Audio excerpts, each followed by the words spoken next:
subscribe, like the video, and, if possible, join Patreon. But if you don't have much money, you can support the channel by watching the novels on euroaudiobooks.com.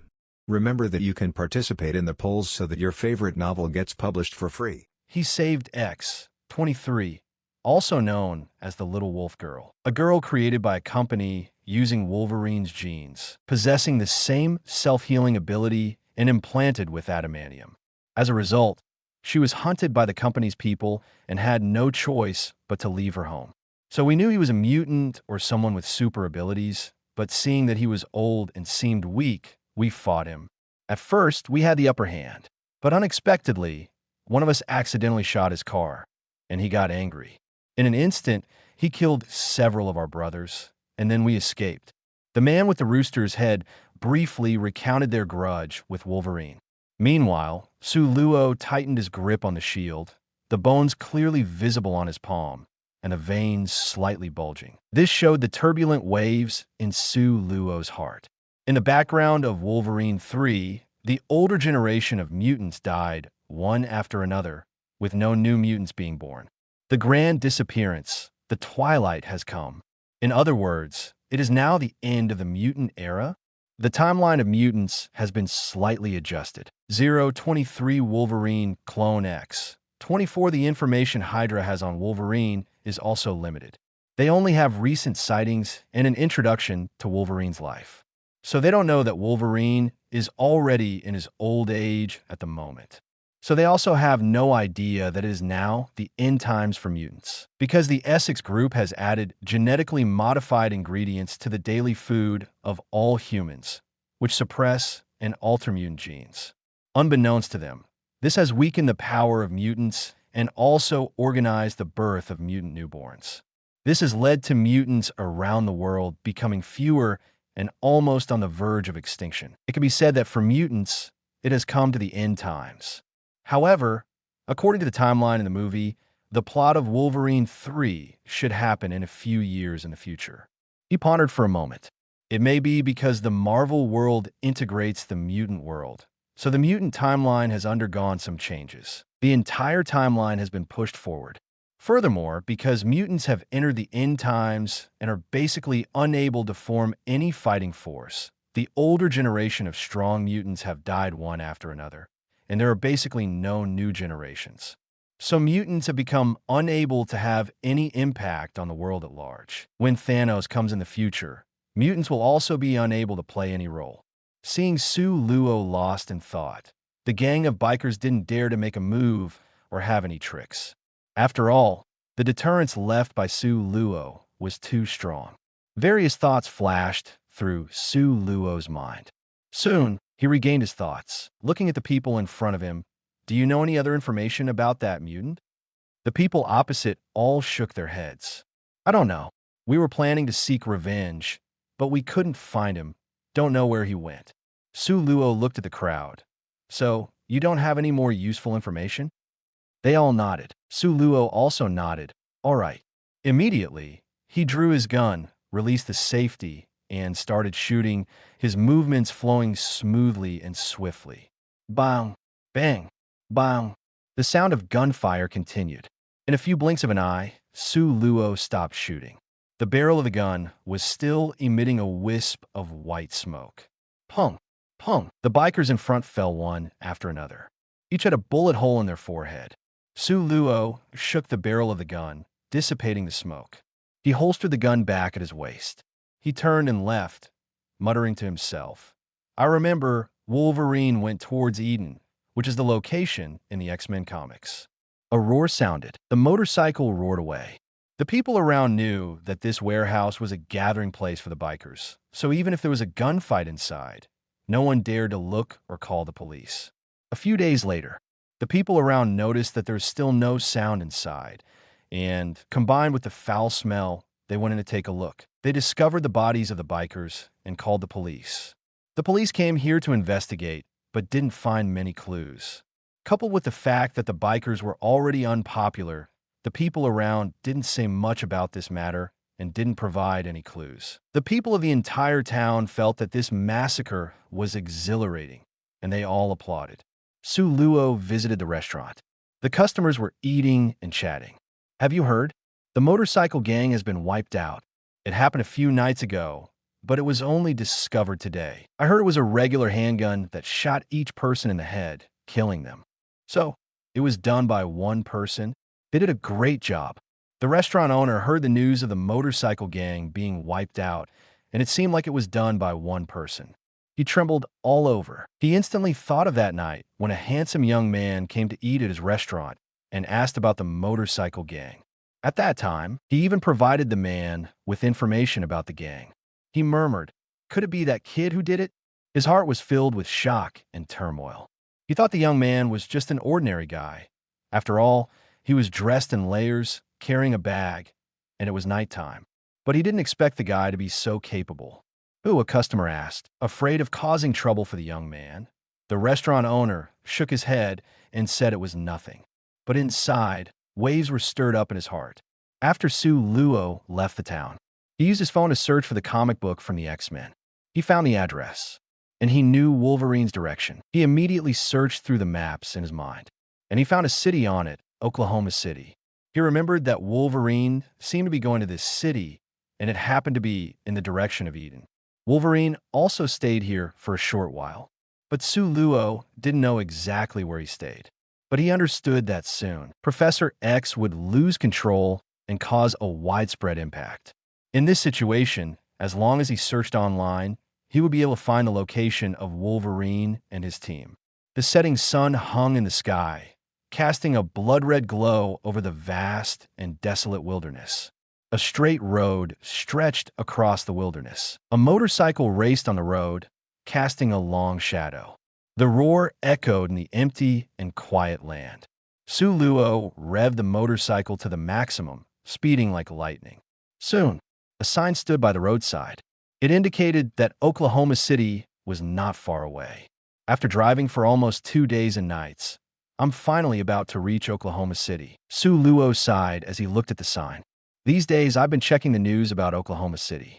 The fact that there haven't been any incidents of mass paralysis indicates that Professor X hasn't lost control. The villains haven't found their group yet, which means I will soon catch up to the time when Professor X loses control. He looked at the city's edge that was faintly visible ahead. Soon, I will meet Wolverine and his team. But now, Wolverine is already in his old age, and his body is deeply poisoned by adamantium. His self-healing ability has greatly weakened. The current elderly Wolverine is not suitable for me to study anymore. Su Luo paused for a moment, then continued to mutter to himself. But fortunately, there is still X-23, the female Wolverine, and the clone of Wolverine, X-24. For me, Wolverine's clone is stronger and in his prime. So Wolverine's clone is the best subject for observation and experimentation for me. 024 mental resistance. Wolverine will fight against the clone, and due to the intervention of a farmer, the clone was severely injured. At this moment, the clone is at its weakest in terms of combat power, which is also the best time for me to take action. As Su Luo said this, a glint flashed in his eyes.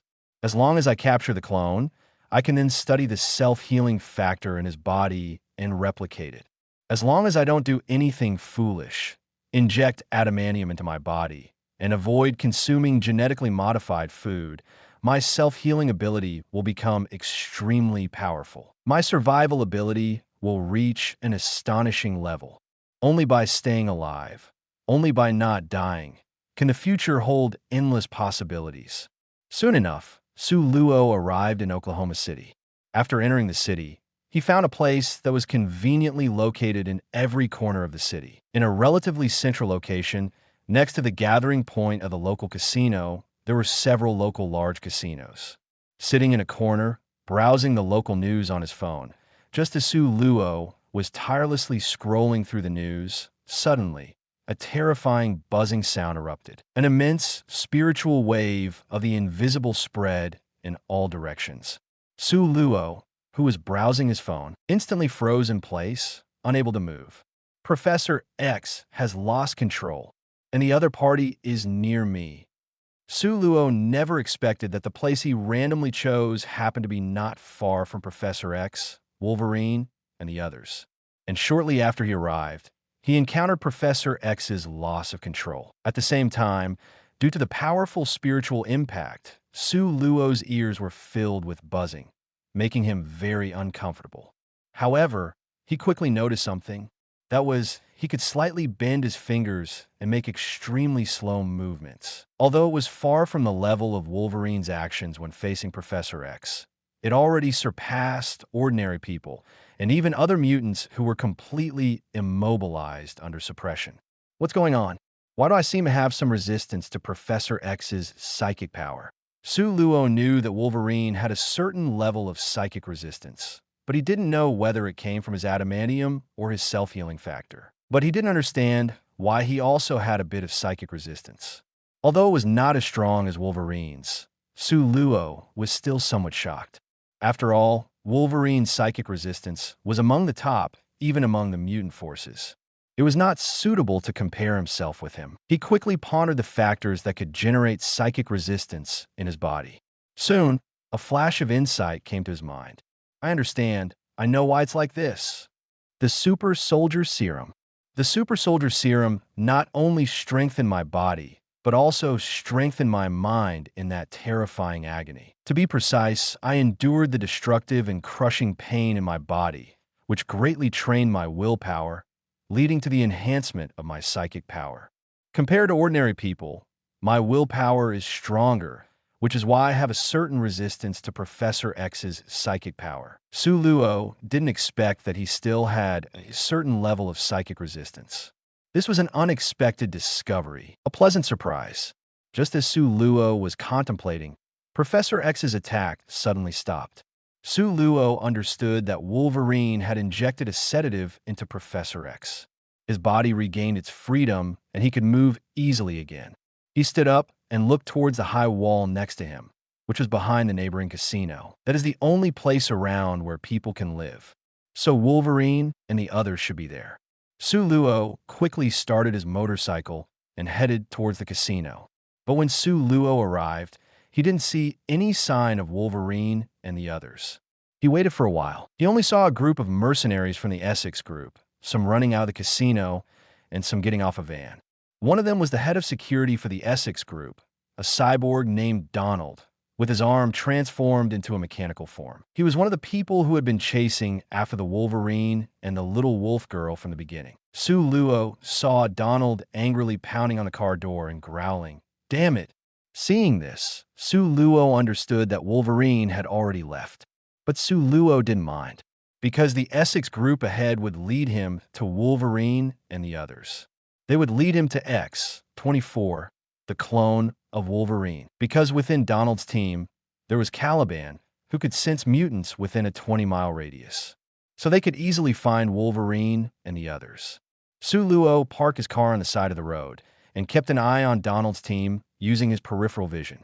He was very careful not to be discovered by Donald's people. After all, this group of people specialized in security work and must have excellent counter-surveillance abilities. Su Luo picked up his phone and pretended to be an ordinary person, flipping through it. Soon, Donald's team started moving.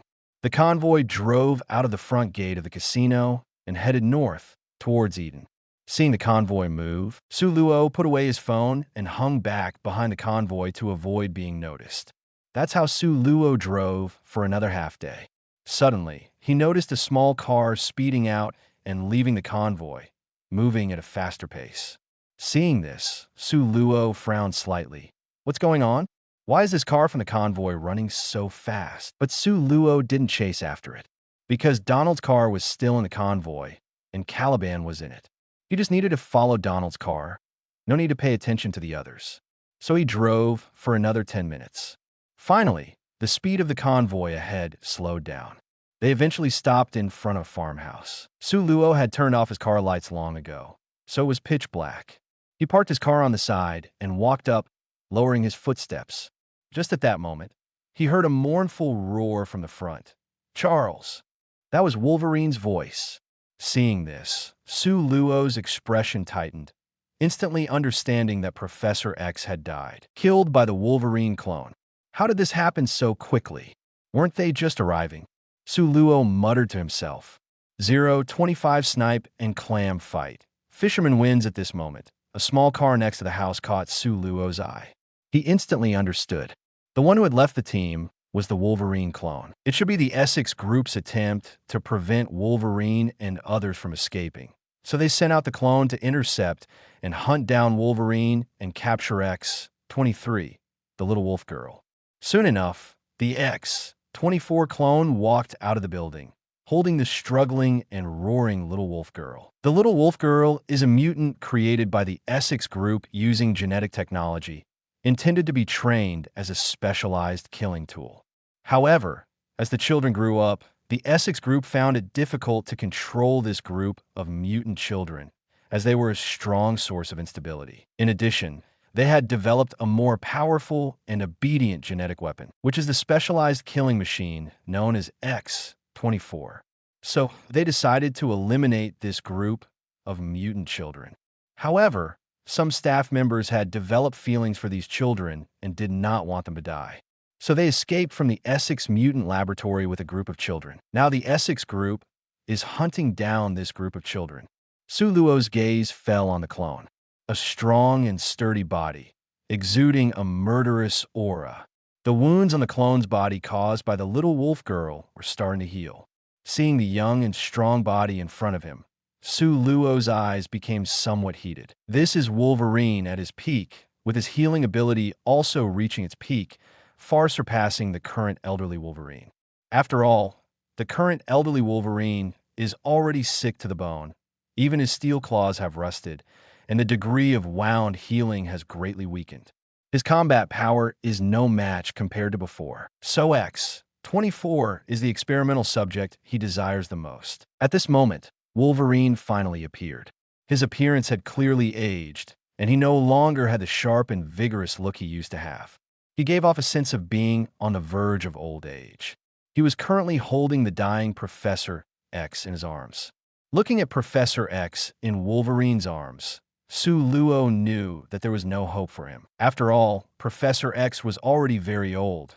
His body was already weak, and now he had been pierced through the chest by the clone's adamantium claws, making it impossible for him to survive. Even if the best doctors were brought in, they wouldn't be able to save him. In fact, for Professor X, this could be considered a kind of relief. After all, due to his brain degeneration, he caused serious harm during his twilight years, almost killing the last batch of the most powerful mutants. This is also a significant reason for the decline in mutant strength. It also caused injuries to hundreds of civilians. This made Professor X feel immense guilt and self-blame when he was conscious. Just at this moment, a group of people drove over. This group of people had a grudge with Wolverine before. They mistook the clone for Wolverine and threatened him. How could the clone tolerate this? In a few moves, he directly killed the opponent. On the other side, Professor X finally took his last breath in front of Wolverine. Wolverine's last friend also died in front of him. He was filled with grief and anger, and directly rushed towards the clone to fight. Unfortunately, the current Wolverine is no longer as brave as he used to be. He is just an old wolf in his twilight years. Soon, Wolverine fell in a series of stabs and screams. He lay weakly on the ground, blood gushing out uncontrollably. The clone saw this scene. He just sneered, and at this moment, boom! A 7 to 8-seater car raced forward and crashed into the clone, impaling it on the spikes. The spikes pierced through the clone's body, and blood gushed out from the corners of its mouth. Despite the intense pain, the clone only stared at the farmer who had gotten out of the car with hatred.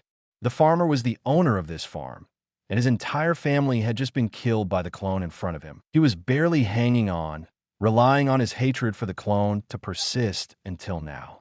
He looked at the still breathing clone, picked up a shotgun. Bang! He directly blew up the clone's eyeballs. The clone fell silent. But Su Luo, who was standing nearby, knew that the clone was not dead yet. After all, with such a powerful healing ability, these injuries couldn't kill him. But Su Luo didn't make a move immediately, because it wasn't the right time yet. The clone's ability hadn't reached its peak yet. Just wait a little longer. Dr. Les from the Essex Corporation, the one in charge of the new mutant program, would inject the clone with mutant serum to make the clone's ability reach its peak.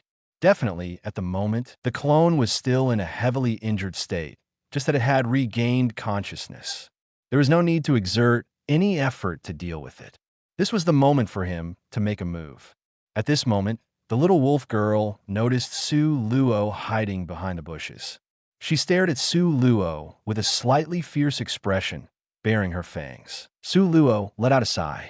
He didn't want to alert the people from the Essex Corporation right now. After all, Essex's firepower was formidable, and they also had Donald, the biohuman. He might not be able to take down Essex's mercenary group. He calmly looked at the little wolf girl, put his index finger to his lips, and made a gesture for silence. Whether it was because Su Luo was handsome, harmless-looking, or because of his calm and non-threatening gaze, or maybe both, the little wolf girl withdrew her fierce expression and just glanced at Su Luo. Seeing this, Su Luo felt a slight relief. On the other side, after the farmer shot the clone, he turned towards Wolverine. He had originally wanted to shoot Wolverine as well. After all, in his eyes, all of this was caused by Wolverine and the others. So he directed his hatred towards Wolverine. But as he raised his gun, he collapsed. Already heavily injured, he couldn't hold on any longer. The little wolf girl just glanced at Su Luo, then ran towards Wolverine, helping him up, and the two of them drove away from there. On the other side, the people in the convoy witnessed this scene, but they didn't immediately chase after Wolverine and the little wolf girl. Instead, they headed towards the X-24 clone. After all, for the Essex group, the value of the clone was higher, more important than the little wolf girl. Clatter. From the convoy, a group of fully armed mercenaries emerged. Following closely behind them was Dr. Les, the person in charge of this mutant weapon program. He was holding a small box in his hand. Inside, you could see a bottle of green liquid. Seeing this, a gleam flashed in Su Luo's eyes. Here it comes, Su Luo's peak state Wolverine clone. 026, it's you. Captain America, you bloody BD. Dr. Lai approached the clone. At this moment, the clone had already been pulled out from the spikes by the mercenaries and laid flat on the ground. However, he did not immediately help the other person. The leader of the mercenaries, Donald, asked, "Aren't you going to inject him with the mutant serum?"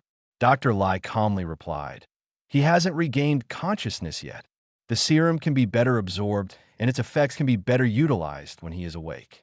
Upon hearing this, Donald shrugged slightly and said, "All right, then let's wait for a while. Anyway, we have Caliban, so we won't lose track of these two guys." And so, the group waited quietly for the clone to wake up. Having suffered such serious injuries, especially a head injury, even with Wolverine-like healing abilities, it would still take some time to recover. Su Luo, who was beside them, naturally had to wait as well. He further lowered his body and buried himself in the bushes. At night, in the field, there were many mosquitoes. Slap, slap, slap. The mercenaries from Essex kept slapping their bodies to fend off the mosquito bites and scratching the bitten areas. Damn, there are so many mosquitoes here. Damn it, is my blood tastier? Why are so many mosquitoes targeting me? FK, if I had known there would be so many mosquitoes, I would have brought insect repellent. Damn it, stop FG biting me. Faced with the annoyance of mosquitoes, the group cursed and complained. Su Luo's situation wasn't any better. Mosquitoes buzzed around his ears. Mosquitoes landed on Su Luo and sucked his blood. But Su Luo remained motionless, like a statue. It wasn't that Su Luo didn't want to move. In fact, the parts of his body that were bitten by mosquitoes also itched. But he couldn't move, because he couldn't be discovered right now. So he had to endure the itchiness on his body. Su Luo had already changed a lot, especially after experiencing the baptism of the super soldier serum. His willpower had reached an astonishing level, so he could restrain the constant mosquito bites, remaining motionless and as steady as Mount Tai. Time passed like this. It was unknown how long had passed. The sky seemed to be getting brighter. Dr. Lai and Donald were starting to feel drowsy. At this moment, the clone lying on the ground suddenly opened his eyes. Seeing this scene, one of the mercenaries quickly spoke up. "Dr. X-24 is awake." For Su Luo, this voice was the most beautiful sound, like celestial music. This journey was about to come to an end. Su Luo's eyes were bright and focused, looking ahead, whispering in his heart, "It's about to begin." Dr. Lai woke up, a hint of joy flashing in his eyes. Finally awake? He quickly got up and walked towards the clone. He took out the bottle of mutant serum and installed it on the syringe. Looking at the clone, his tone was gentle. "Don't worry, this is something that will heal you. Strictly speaking, you're still a newborn, just born not long ago, and your body is as fragile as a baby. You need nourishment. This thing will enhance your healing ability, restore your blood vessels and epidermal tissues, and increase your matrix cells." Saying that, he injected the serum into the clone's body. After completing these actions, Dr. Lai stood up, walked to the side, and put the syringe back into the box. Not far away, Su Luo saw that the injection was finished, and his eyes instantly lit up. "It's starting." He took out a headscarf from his pocket and covered his face. Then he put on a hood. Instantly, his entire face was completely covered. He glanced at the positions of everyone, looked at the surrounding environment, and engraved everything into his mind. Boom! Su Luo shot out like a cannonball, rushing towards the clone on the ground. He reached behind his back and pulled down the shield. The surrounding shrubs were easily broken. Su Luo's sound instantly caught the attention of the mercenaries. Who are you? Identify yourself." "Damn, someone's here." Lai Si turned around and saw the direction Su Luo was rushing towards, instantly understanding the other party's motive.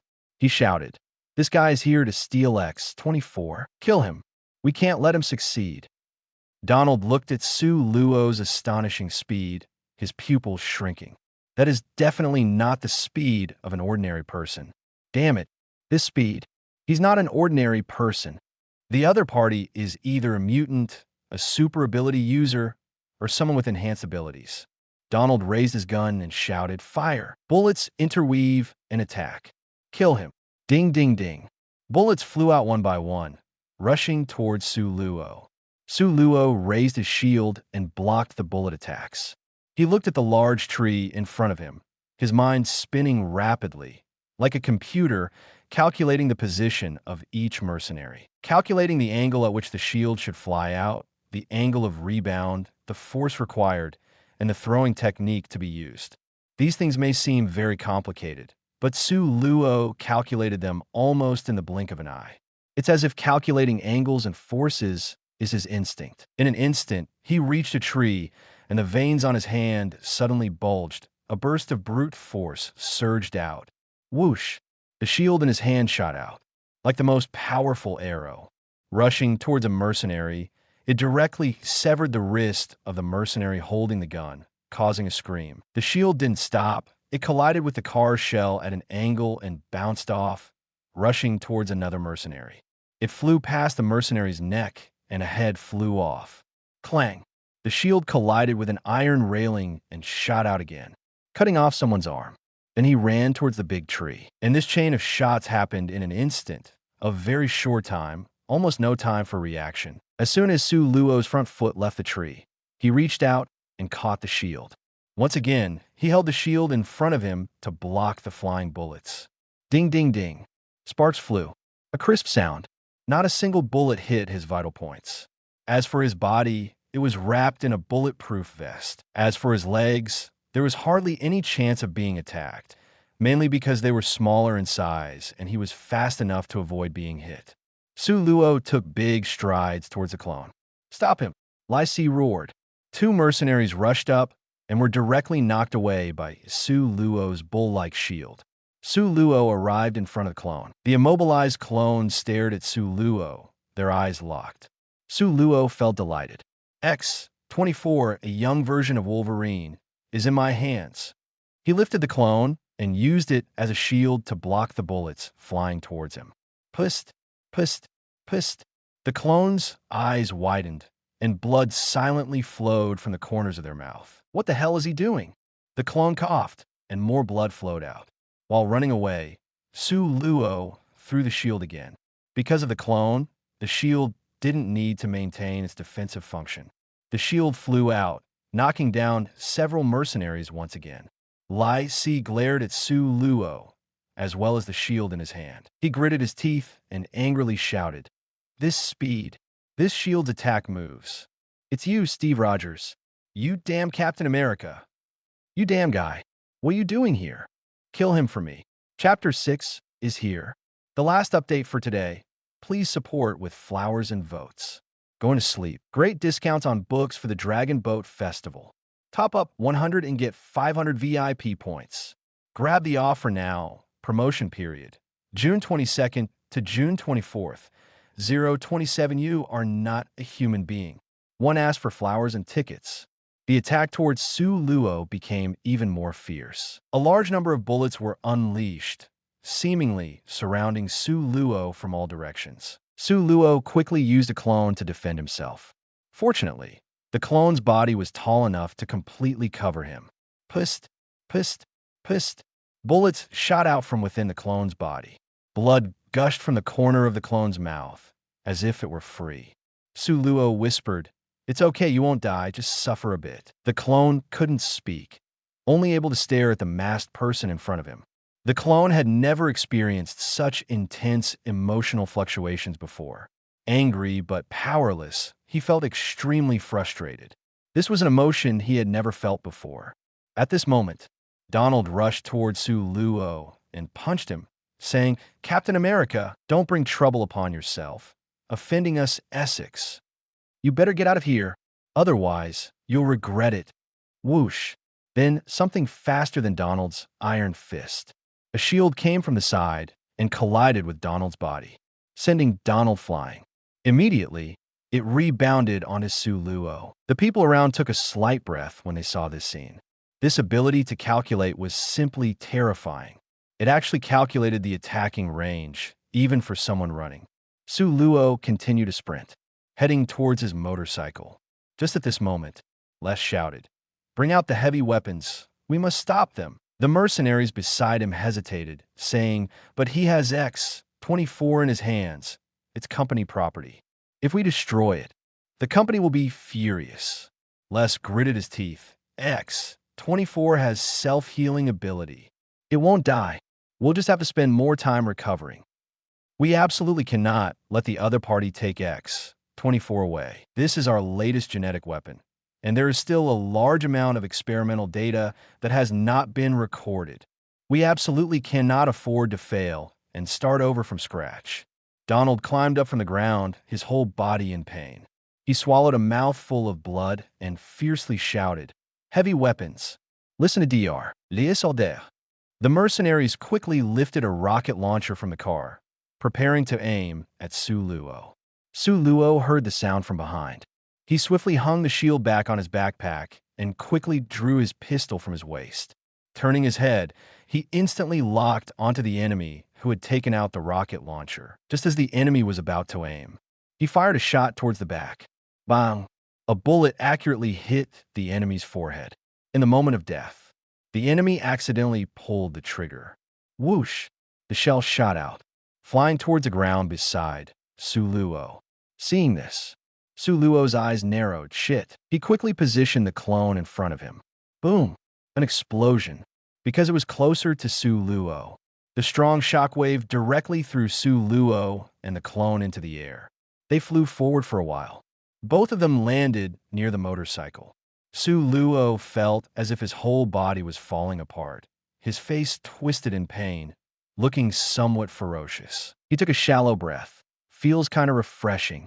As for the clone beside him, its back was facing the explosion, bloody and looking much worse than Su Luo. The original text is already injured, and now it's even worse. Su Luo exclaimed, "Thank goodness you're here." The immobilized clone stared at Su Luo, as if trying to kill him with his eyes. His chest heaved violently, and blood constantly flowed from the corners of his mouth. It can be seen that the clone is currently in a highly emotional state. Su Luo comforted him, saying, "It's okay. You'll be fine in a while." Upon hearing this, the clone became even angrier. He let out an angry growl from his throat. Su Luo completely ignored him. He lifted him up and stepped onto the motorcycle. With a loud rumble, the throttle was opened. The motorcycle sped away, kicking up a trail of dust. Like a long ribbon, fluttering behind the motorcycle. Damn it, we can't let them escape. Drive and chase them. Upon seeing this, Les's eyes turned bloodshot, and he stomped his feet in anger. Yes, the group quickly ran towards the car. Just at that moment, whoosh, whoosh, two things flew off the motorcycle and shot toward the convoy. A few people with sharp eyes immediately recognized the shape of those things. FK, they're grenades.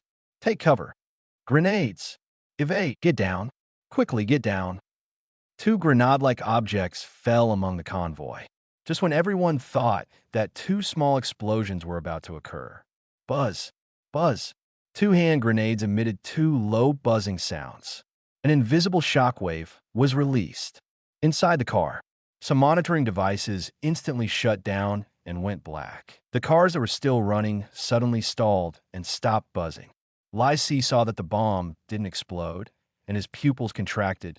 Damn it, this isn't an ordinary hand grenade. He quickly ran towards the car, wanting to start it. But he failed.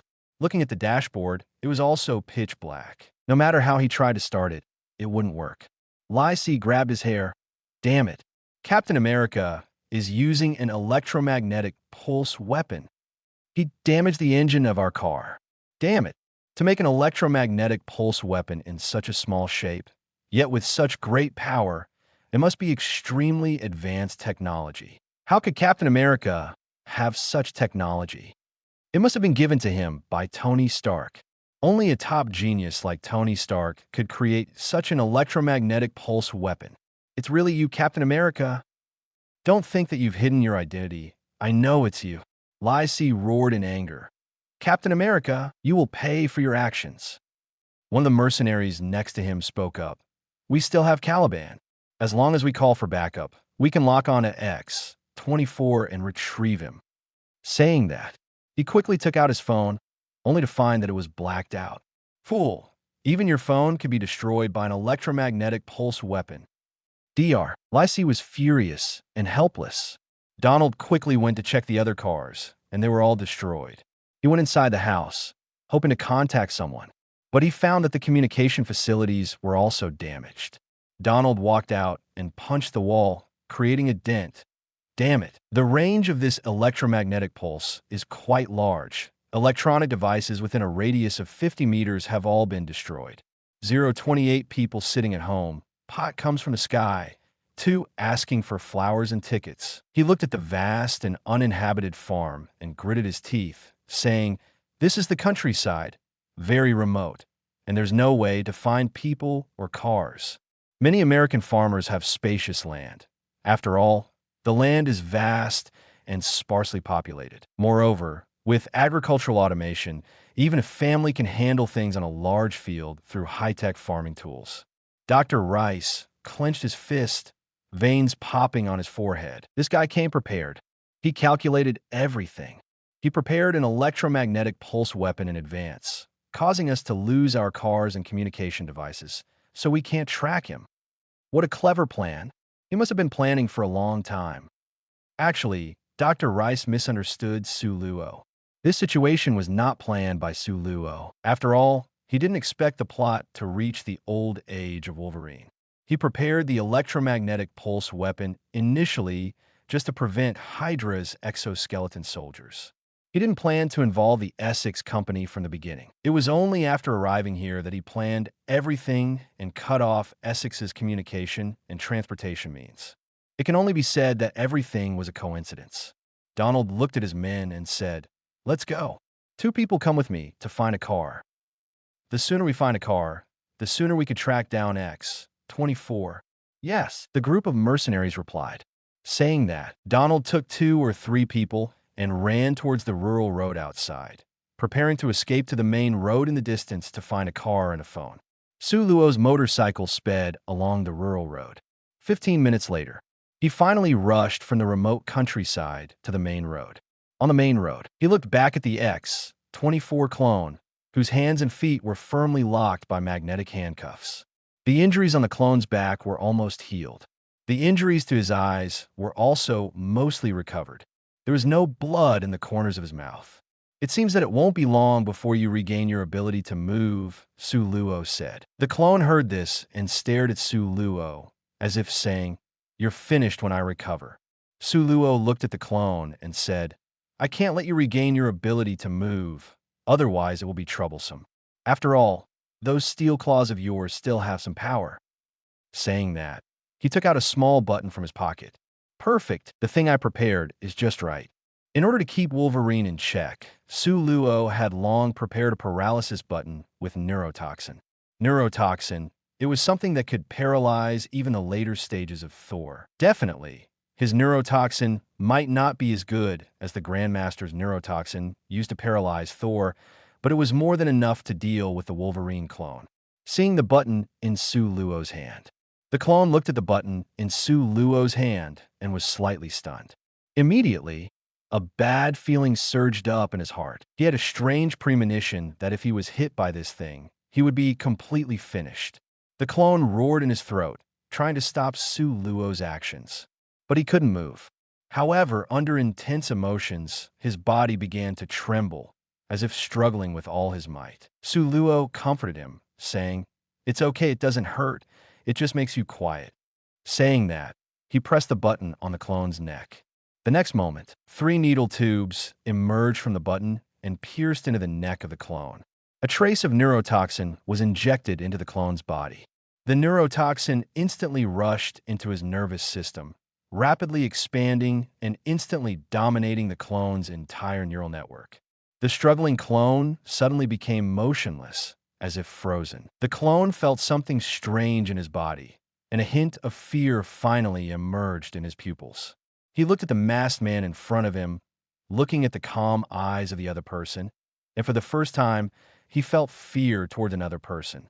He felt that the person in front of him was incredibly terrifying. It was as if in front of him was not a person, but a devil. Su Luo saw this, and a hint of satisfaction appeared in his eyes. "Very good. The peak Wolverine is finally in my hands." Buzz! He started the motorcycle again, according to the map in his mind. He raced towards the east. "Next, I just need to find a place. Then I can make use of the self-healing factor you have given me." On the other side, Donald and the others wasted a lot of time before reaching the main road outside. Then they quickly intercepted a car, took the other person's phone, and made a call to the company, asking them to send a new convoy. After making the call, Donald and the others drove back to the farmhouse and took Caliban and Dr. Rice. This time, Caliban didn't die, and instead of following the plot, he stole a few grenades and found a few shields. When Donald and the others returned to the main road again, Dr. Rice's face turned dark, and he said, "Caliban, sense X24 for me." Caliban closed his eyes and sensed, then shook his head. "They have already gone beyond a range of 20 miles. I can no longer sense their trace." Hearing this, Dr. Rice clenched his fist. "X24. My latest research achievement. That damn guy. I swear, Steve Rogers, you will pay the price." New York. Due to Ultron's Sokovia incident, countless civilians were injured and killed, so the Avengers Alliance is currently facing criticism from the international community. Just like the other team members, Captain America has been staying in one of Tony's buildings recently and rarely goes out. It could be considered as temporarily cutting off contact with the outside world. He was originally overlooking New York when he suddenly sneezed. Then he felt a slight chill behind him and shivered. Falcon next to him said, "Looks like someone is cursing at you." Captain America smiled bitterly. "I feel like it's not just cursing. The other party also wants to kill me." Captain America sighed. "I never expected that the Sokovia incident would make someone want to kill me." Falcon remained silent. Captain America didn't know. The person who is targeting him is not because of the Sokovia incident, but because an invisible blame has been placed on his head. Trouble comes from above. Falcon spoke. "Captain America, be careful when you go out recently, so you don't end up in trouble." Captain America nodded. "I will be more careful recently. First update, please support and vote. Great discounts for reading during the Dragon Boat Festival. Top up 100 and get 500 VIP points. Grab the top up now. Activity period. June 22nd to June 24th. 029 Who is that person? 3 ask for flowers and tickets. Donald looked at Dr. Les and said, "Doctor, we can't track down X-24 for now. What should we do next?" "I have already reported the situation regarding X-24 and asked the intelligence department to track it," Dr. Les replied. "So, should we wait for the intelligence department's information and then go after X-24? Or should we deal with X-23 first?" Donald asked. After hearing the other party's words, Dr. Les took a deep breath. He then said, "We don't know how long we'll have to wait for the intelligence department's information. Let's deal with X-23 first. In addition, report to the company immediately and have them investigate Steve Rogers." Donald nodded. Dr. Les said, "Let's go continue heading north." "Isn't X-23 supposed to go to Eden?" Donald asked. "We'll go there to find them." Donald turned to the driver and said, "Let's go. Head towards Eden." "Yes," the driver responded. Boom! The car raced towards the north, heading towards the border. At this moment, Sue Luo's motorcycle was speeding towards a coastal city in the east. The two sides were heading in completely different directions. The night was as dark as ink. On a road leading to the northern border, there was silence. Only the rumbling sound of a car broke the stillness of the world. But this lone rumble only made the silence of the world more apparent, as if the whole world had fallen into a deep sleep. The car's headlights shone, trying to fight against the loneliness of the night, but it was futile. The thick, unbreakable loneliness flowed in this endless night. In the car, the elderly Wolverine, covered in scars, was driving. His eyes were lifeless, devoid of even sorrow. He just stared blankly ahead at the darkness. In Wolverine's eyes at that moment, there was no glimmer of light, because his last dear friend had also died. Beside him, in the passenger seat, was the bloodied X-23. Her eyes were still sharp, her face still stubborn, but there was a hint of sadness in her eyes. In fact, X-23 was technically Wolverine's daughter, as she was created using Wolverine's genes. X-23 looked at Wolverine and remained silent for a while. Then she turned her head to look at the darkness outside and said, "When you were fighting just now, I saw someone in the bushes." Wolverine didn't say anything. X-23 continued, "Before Charles died, I heard his voice in my head. He said there was someone outside, without hostility. He said that person might be the key to changing the fate of mutants." X-23 paused for a moment. "In the bushes, it seemed like I saw him, because in his eyes, there was no hostility towards us, just calmness." Upon hearing X-23 mention Charles, Wolverine fell silent. After a long while, he asked, "Charles, did he tell you who that person is?" "Sue Luo." A name fell into the rumbling and silent night, as if silently falling into the roaring tide of destiny. Donald switched to the car sent by the company and rushed towards the border at high speed. In the end, they caught up with X-23 and the others before they crossed the border. Through a drone, they saw X-23 and the other mutant children walking through the forest. But Wolverine was not among them, because X-23 and the others were planning to cross the border and go to a sanctuary in Canada. And Wolverine had no intention of going, so when X-23 and the others left, they didn't wake up the sleeping Wolverine. Dr. Les saw X-23 and the others walking and narrowed his eyes. Finally found them, X-23s. Donald looked at the recent information sent by the company. He looked at Dr. Les and said, "I just received information from the company. Captain America's whereabouts have disappeared recently. He completely disappeared from the public eye and completely concealed his whereabouts." Upon hearing Donald's words, Dr. Les let out a sigh. "It seems that the person who took X-24 is no longer on the run. It's Rogers. He has hidden his identity and tracking traces."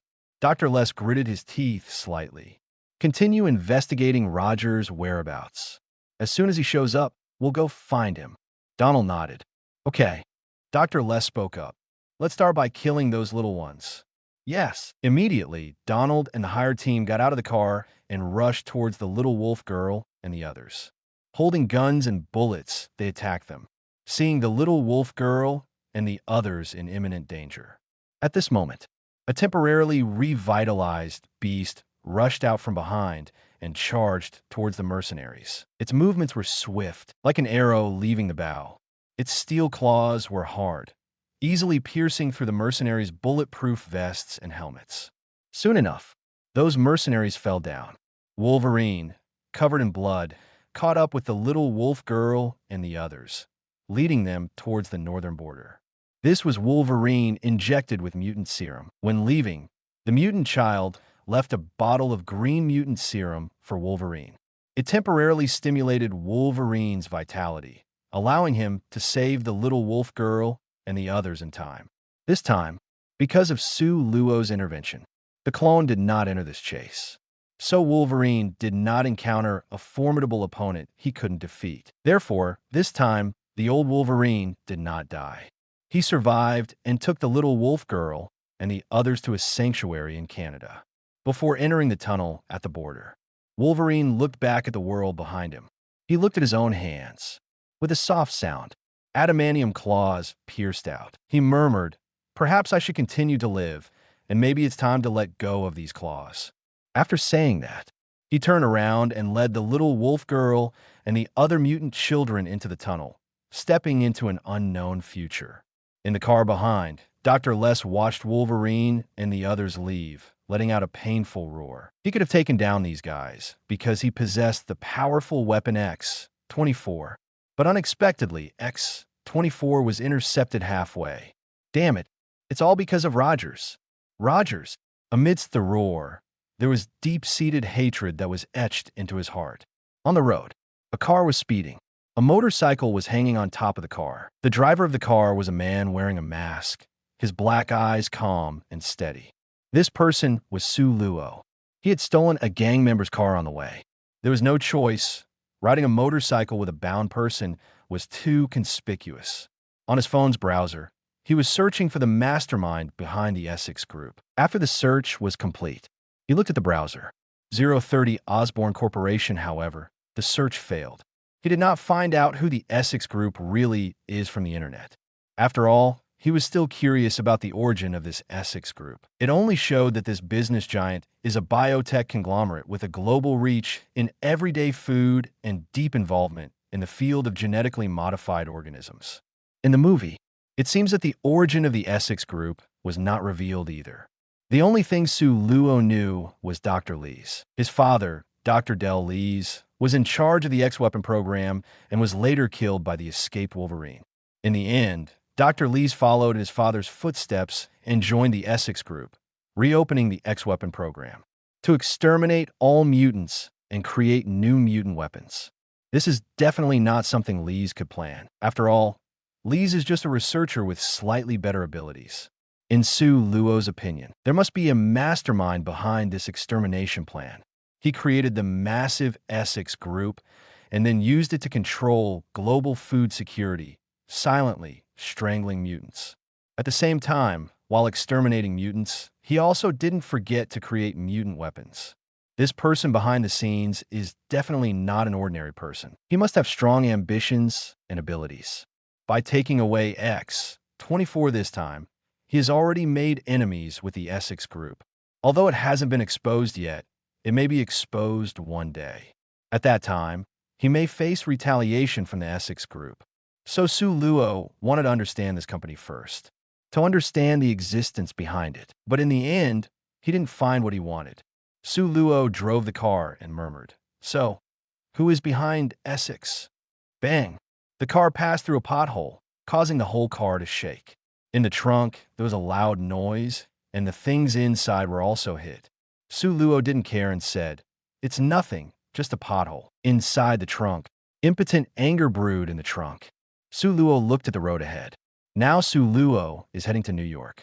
The reason for going to New York is that there are more resources and it is more suitable for his research. Next, he will first obtain a fake identity in New York, believing that in a bustling and sinful city like New York, this kind of thing should be relatively easy to obtain. Without a fake identity, many things he does will be more troublesome, such as renting a house and so on. In addition, he also needs to obtain some equipment and a house in order to further his research. After all, without the necessary resources, he can't achieve much. Once these are settled, he can start researching the self-healing factor of clones. Buzz. Su Luo stepped on the accelerator. The car rushed forward, heading towards a farther place. Essex Group headquarters. Deep underground, in the depths of a laboratory, it was dim and damp. In that darkness, there was a faint figure. Outside the laboratory, some executives of the company stood, looking extremely respectful, watching the depths of the laboratory. In the depths of darkness, a cold voice sounded. The pursuit failed, and you lost X-24? You guys are really useless. A hand wearing black gloves reached out, raising the index finger. Find me Steve Rogers and retrieve the company's assets. Yes, the executives below hurriedly responded. Immediately after, the executives left this place. The outskirts of New York. Su Luo looked at his phone. Not long ago, he sent an email to Klaus. He wanted to borrow some money from Klaus, expressing his desire to purchase some equipment and rent a house. After all, Su Luo didn't have much money at the moment. If he wanted to buy equipment or rent a house, he would need a considerable amount of money. So he wanted to borrow some money from Klaus and pay it back in the future. In addition, he also asked Klaus about the place to obtain a fake identity in New York. After all, Su Luo believed that Klaus should be familiar with this kind of situation. And now, he received an email from Klaus. Brother, I also have a safe house in New York. The address is Hell's Kitchen, 314 Lanning Avenue. You can go there directly. It has a complete set of research equipment and abundant resources. The safe in the house contains 20 million US dollars. You can use the equipment inside the house as you please. As for the money in the safe, consider it as a loan from me, an investment in you. When you arrive, send me an email, and I will give you a real-time verification code. As for the issue of obtaining a fake identity that you mentioned, you've asked the right person. As someone who frequently deals with high-end goods, I always have several fake identities on me. You can go to 23 Black Duck Street in Queens. It's a place specifically for obtaining fake identities. It costs $50,000 USD for one fake identity, the kind that is indistinguishable from the real one, and it will be entered into the authority system. Looking at the email information on his phone, Su Luo murmured, "Thank you, Klaus. You've directly solved the problem of the house and equipment for me. Don't worry, I will pay you back the money soon." Saying that, he looked at his phone. There was a piece of news on it about Osborne Corporation. A few days ago, due to the failure of Norman Osborn's new product research and the loss of military support, the stock plummeted instantly, and Norman Osborn was directly kicked out of the company by the board of directors due to his decision-making mistakes, causing Norman Osborn to lose his own company. Norman Osborn is the future Green Goblin. Or maybe he already is. Su Luo didn't know. He didn't care about Osborn. He cared about Osborne Corporation. With Osborne Corporation's stock hitting rock bottom, it was a good opportunity to buy low. Although Osborne Corporation's market value was not good, its original capital was still very strong. It possessed extremely advanced biological equipment and a large amount of biological knowledge and patents. In addition, Osborne Corporation also possessed the extraordinary spider that bit Peter Parker. That was the origin of Peter Parker's journey to becoming a superhero. 031 The Beauty Rescue Heroes. It contains rich biological knowledge. Originally, the extraordinary spider was part of his plan. After all, after obtaining the ability to survive, a stronger self-defense ability is needed. Spider ability is such an ability, the easiest to obtain, and has great potential. If fully developed, it will have terrifying power on the scale of hundreds of tons. It is almost comparable to the early Hulk and Abomination. As long as the spider ability is developed to the extreme, it will be enough for him to deal with many things. If he can acquire Osborn, he will save a lot of work, without the need to steal the extraordinary spider or start from scratch with research, and so on. Therefore, Su Luo is ready to bottom out Osborn's company, and when it is on the verge of bankruptcy at the lowest price, he will take it over. Coincidentally, Cloud gave him a very generous amount of money. Moreover, as long as he acquires Osborn's company, he can easily revive Osborn by slightly improving some of Osborn's technology or the technology in his hands. This will allow him to receive generous rewards. By then, he can repay the debt he borrowed from Clow. But next, he needs to get a fake identity first, otherwise it will be difficult to proceed. After all, his original identity is unusable. But in modern society, many things require an identity, otherwise it's not easy to handle. The money he has on him is just enough to get a fake identity. Thinking of this, he put his phone back in his pocket and drove towards the Queens area of New York. During the rush, a motorcycle came from the front. A man glanced at Su Luo. Su Luo also glanced at the other party.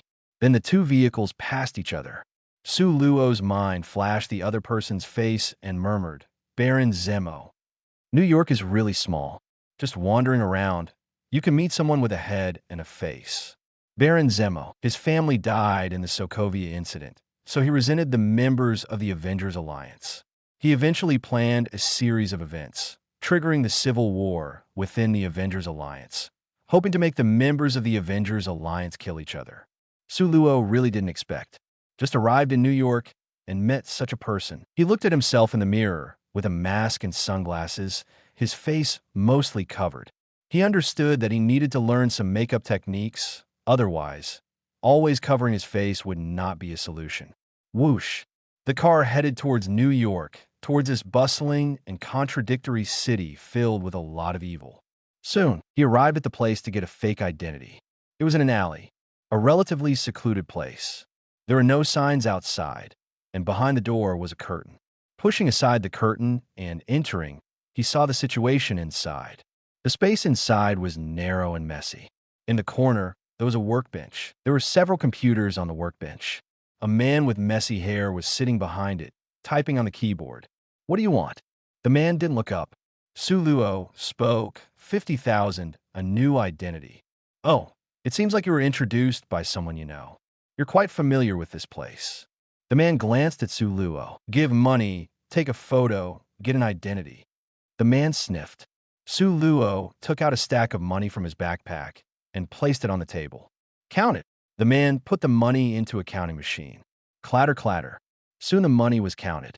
After receiving the money, the man started to act, taking photos of Su Luo while talking. "The identities I provide here are basically foolproof, because the identity information here is real. Just that these identity information belongs to missing persons. I will turn their information into yours, modify the photos in their systems, and let you continue to live under their identities. As long as you don't do anything stupid, there shouldn't be any problems." After taking the photo, the other person started working at lightning speed. The keyboard clacked and clattered. In no time at all, a brand new ID card was placed in Su Luo's hand. The profile picture looked about 70 to 80% similar to Su Luo. The speed was beyond Su Luo's imagination. "You're quite efficient. Of course, efficiency is life to me." Holding the new ID, Su Luo said, "From now on, I am Li Luo. With this new identity, everything he did would be more convenient. He could even go and take down Osborne Corporation with this identity." The other person waved his hand and said, "Goodbye, brother." With the item in hand, Su Luo left. He needed to go to the safe house and study the self-healing factor. Outside on the street, a car was parked with a motorcycle tied on top. 2 or 3 men were gathered around the car. One of them spoke, "This car looks really good, and there's a decent-looking motorcycle on top. If we take this car, we can get a good amount of money." "All right, I'll unlock this door." Saying that, one person took out a specialized lock-picking tool and prepared to open it. Just at that moment, a calm and powerful voice sounded from them. "That's my car." The group turned their heads. They saw a man wearing sunglasses. Seeing the owner had arrived, the thieves not only didn't panic, but even took out weapons, either iron rods or daggers. The thief with the iron rod said, "You brat, get lost if you know what's good for you. Otherwise, I'll show you." Seeing this, Su Luo's mouth twitched slightly. No wonder it's New York, the city of sin, the legendary Gotham City. The people here are truly straightforward. When stealing a car doesn't work, they resort to direct robbery, fully understanding the concept of escalating crimes. He took a step forward, his expression unchanged, calmly saying, "Get lost." Hearing this, the thieves' faces instantly turned dark. "Are you looking to die?" Saying that, they charged towards Su Luo. Just at that moment, a graceful figure rushed out. Golden hair fluttered, with a touch of pink at the tips. Bang! Bang! Bang! Several powerful kicks were unleashed. Immediately, the thieves were sent flying, letting out cries of pain. A light hum came. You guys are truly seeking death, robbing in broad daylight. The thieves quickly got up and ran away. The person who made the move turned around. It was a slender and elegant girl. She had a delicate appearance, with big, bright eyes, and carried a guitar on her back. She smiled, revealing 2 dimples. Are you all right, friend? Chapter 5. Asking for flowers and votes. One more chapter. Great discounts for reading during the Dragon Boat Festival. Get 500 VIP points for every 100 points charged. Grab the offer now. Promotion period. June 22nd to June 24th. 032 catch a big fat sheep. 6 asking for flowers and tickets. Su Luo had intended to take action, but unexpectedly someone beat him to it. This was the first time someone had helped him. It made him feel slightly uncomfortable. He nodded and said, I'm fine. Thank you for your help. The girl's smile became even brighter. It's nothing. I enjoy helping others. Goodbye, friend. I wish you a pleasant afternoon in the Queen's District. With that, she adjusted the strap of her guitar and prepared to leave gracefully. Looking at the girl's hair color, Su Luo was reminded of a character from Marvel. But he wasn't sure if it was the same person. After all, in theory, there shouldn't be such a character in the Marvel Universe. But considering that this world has integrated mutants, it's possible that character could be integrated as well. So he casually asked, Since you helped me, can I ask for your name? The girl blinked at him. Gwen. After saying that, she left, like the wind, coming and going lightly. Hearing this name, and comparing it to the girl's hair color, Su Luo basically guessed the girl's identity. Go Spider, Gwen. Su Luo got into his car, started the engine, and drove away. He murmured, I didn't expect it to be Ghost Spider Gwen. I just don't know if she's become Ghost Spider now. After all, from what he saw of Gwen's movements just now, they were at the speed and strength of an ordinary person. So he didn't know if she had become Ghost Spider. He turned the steering wheel, made a turn, and continued driving towards his destination.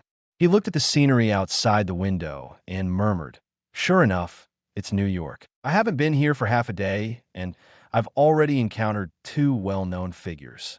Indeed, coming here was the right choice. I can find what I want faster here. In a corner, those 3 car thieves emerged, watching Su Luo's car drive away. One of them squinted and said, Such a good car, this guy must be an easy target. Another person spoke, Definitely an easy target. We can't miss this opportunity. If it wasn't for that damn woman just now, we might have succeeded. That damn woman. Now this fat sheep got away. A voice interrupted. Who said that? The thin man who had taken out professional lock-picking tools took out his phone. He tapped a few times, and a GPS system popped up. The other 2 widened their eyes. What's this? The thin man smiled proudly. GPS system. I had placed a tracking button on the bottom of that car from the beginning. So, this guy can't escape from us. I used to work at Stark Industries. Although I was fired for theft, I still have my abilities. The other 2 chuckled. Meeting us. This guy can only consider himself unlucky. Let's go, follow him, and see where this guy lives. They were about to get in the car and leave. When they saw 2 people approaching, one of them looked dejected. Immediately, the other person made a sarcastic remark. Oh, isn't this the great thief Scott? How come you're out of prison? And isn't this Lewis next to you? How come you're hanging out with Scott again? Aren't you afraid both of you will end up back inside? Perhaps thieves in the same profession are enemies. So the 3 of them mocked Scott and Lewis, who were also thieves. Scott, with a dejected look, clenched his fist in response to the other party's mockery. But he didn't dare to act because he knew that the 3 people in front of him were gang members, and they were crazy. If he provoked them, it wouldn't end well.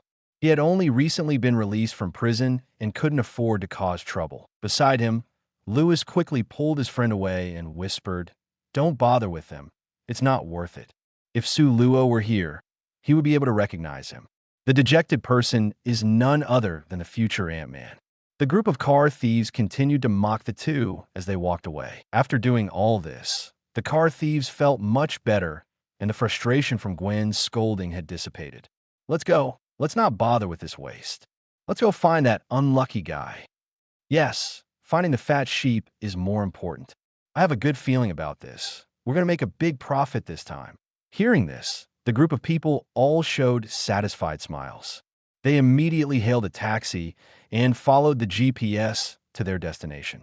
Shortly after, Su Luo arrived at his destination. He arrived at the location of Claw in New York. It was an independent small villa with a fence around it and a small courtyard inside. Looking at the small villa in front of him, Su Luo couldn't help but sigh. I didn't expect this safe house to be so high profile. A mansion in the bustling city. This is a bit too conspicuous. Su Luo clicked his tongue in amazement. He got out of the car and approached the door, entering the temporary password sent by Claw into the electronic lock. Verification successful. Initiating iris data collection. Unlocking owner mode. You will have free access to any area of this house in the future. Detecting that you have a car, opening the gate. Rows of words appeared on the electronic screen. The gate opened immediately.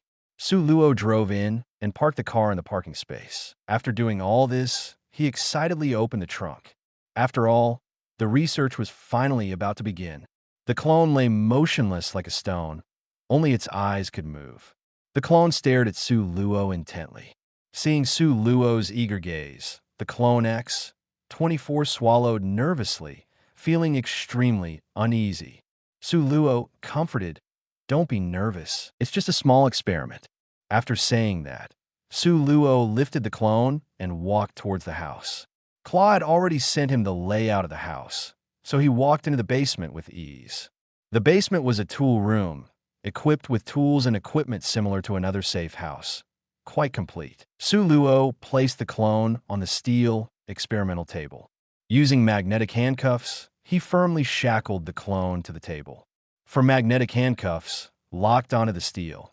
Even if the clone's strength far exceeded that of an ordinary person, it couldn't break free. This way, even if the neurotoxin runs out, I don't have to worry about you running away. Su Luo nodded in satisfaction. The clone on the experimental table became increasingly terrified. Su Luo took out a sharp surgical knife from the side. Let's test your recovery ability first. Saying that, he made a cut towards the clone. The three car thieves finally arrived at their destination. Looking at the villa in front of them, the group of them smiled knowingly. Indeed, it's a big fat sheep. Here's the final chapter. Please give me flowers and votes. Also, brothers, don't impulsively give me rewards. Just giving some free flowers and voting for the monthly ticket is enough. I would be very grateful. Finally, thank you for the support and votes, brothers. Great discounts for reading during the Dragon Boat Festival. Get 500 VIP points for every 100 points charged. Grab the offer now. Promotion period. June 22nd to June 24th. 033 Complex Superhelical Structure. By some mice. One asked for flowers and tickets. After colliding with three car thieves, Scott and Lewis left in silence. They walked on the street, their faces not looking good. Scott clenched his fist. Those damn guys. I really want to punch them. Lewis smiled bitterly. The two of us can't win against them. After all, they are gang members who are used to fighting. And it seems like they have some connection with the Hand, the secretive and powerful Japanese organization. It's not something we, powerless small-time crooks, can afford to provoke. Speaking of this, Lewis sighed. Scott was taken aback. The Hand? Are you talking about that secretive and powerful Japanese organization in Hell's Kitchen? Lewis nodded. Hearing this, Scott smiled bitterly. Whether it's fighting alone or comparing power, we can't compare to them. Lewis continued. I can see that you don't look good. What's wrong? Upon hearing this, Scott's expression became gloomy. I got fired because of my criminal record. My boss fired me. Hearing this, Lewis patted Scott's shoulder and sighed. Then he said, Then think about our situation again. We still need to make money, don't we? Scott replied in a hoarse voice, I'll think about it. He looked around. Tall buildings reflected the bright sunlight, filled with the vibrancy of New York. But all of this seemed unrelated to him, Scott. He was just a stain in this dreamlike and bustling city. On the other side, in the basement of a safe house, Su Luo was conducting research on the clone. Wearing white surgical gloves, he cut open the clone's body, testing the healing process at different depths. At the same time, he recorded the data on the computer next to him. The keyboard was constantly being tapped. Cutting the epidermis only takes 15 seconds to heal. Cutting the deltoid muscle only takes 60 seconds to heal.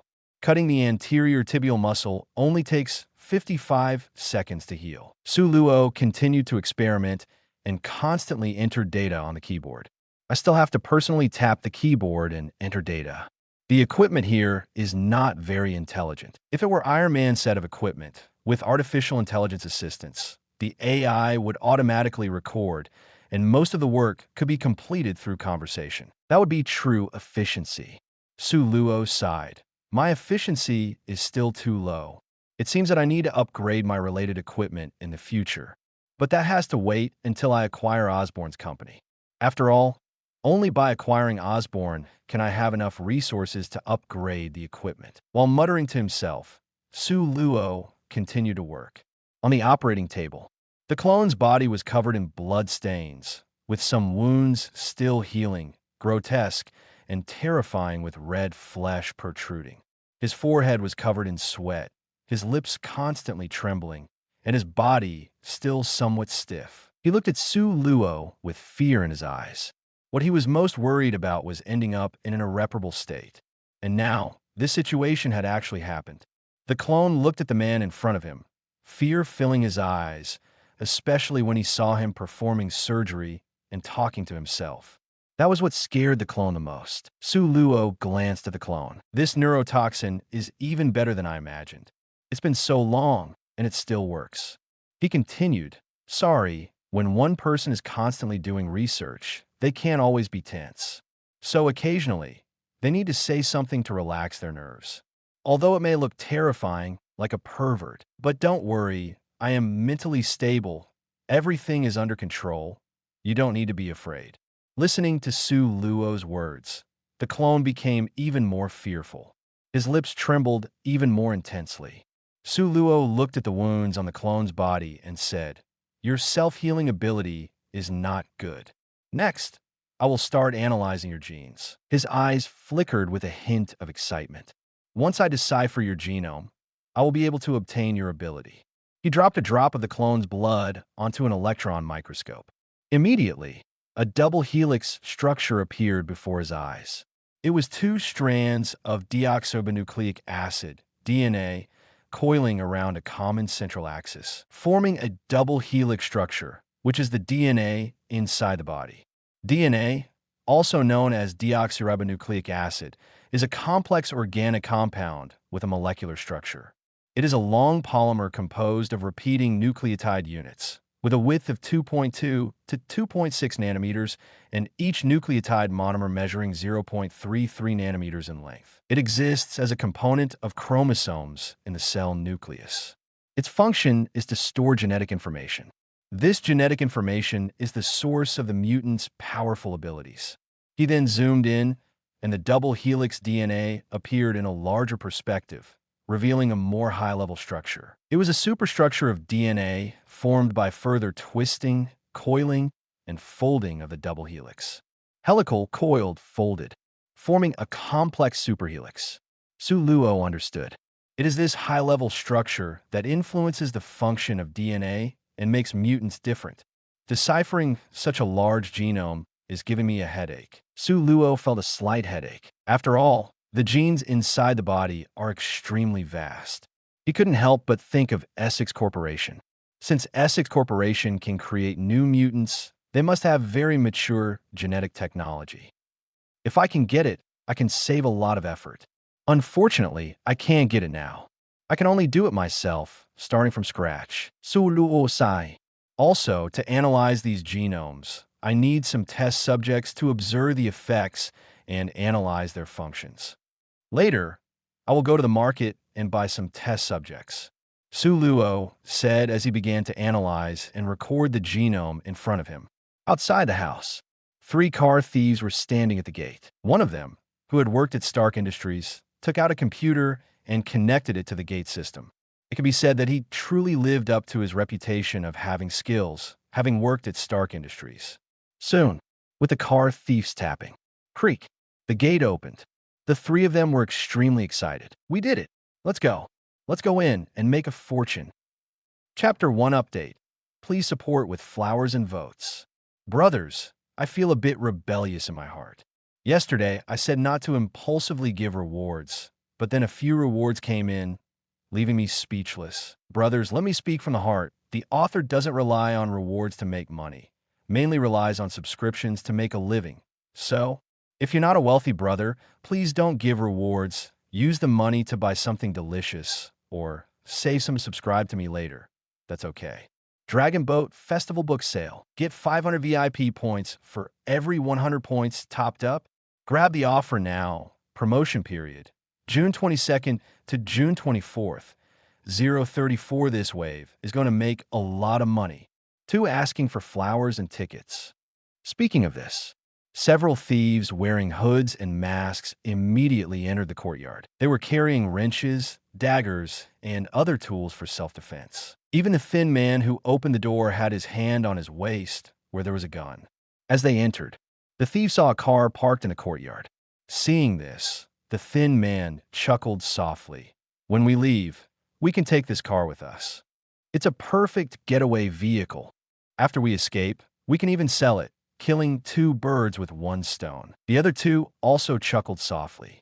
With this car, we could take away more things. Yes, we can fleece this fat sheep for more wool. The thin man spoke. Let's be careful not to alert the fat sheep. If he calls the police, our plan could be ruined. His companion nodded. You're right. They looked inside. A 3-story exquisite small building stood there, with intricate carvings and beautiful paintings. Wow, this house is really beautiful. Damn, these rich people live so comfortably. I can't bear not to fleece this fat sheep properly. FK, it's so unfair. If I encounter that fat sheep, I must beat him up.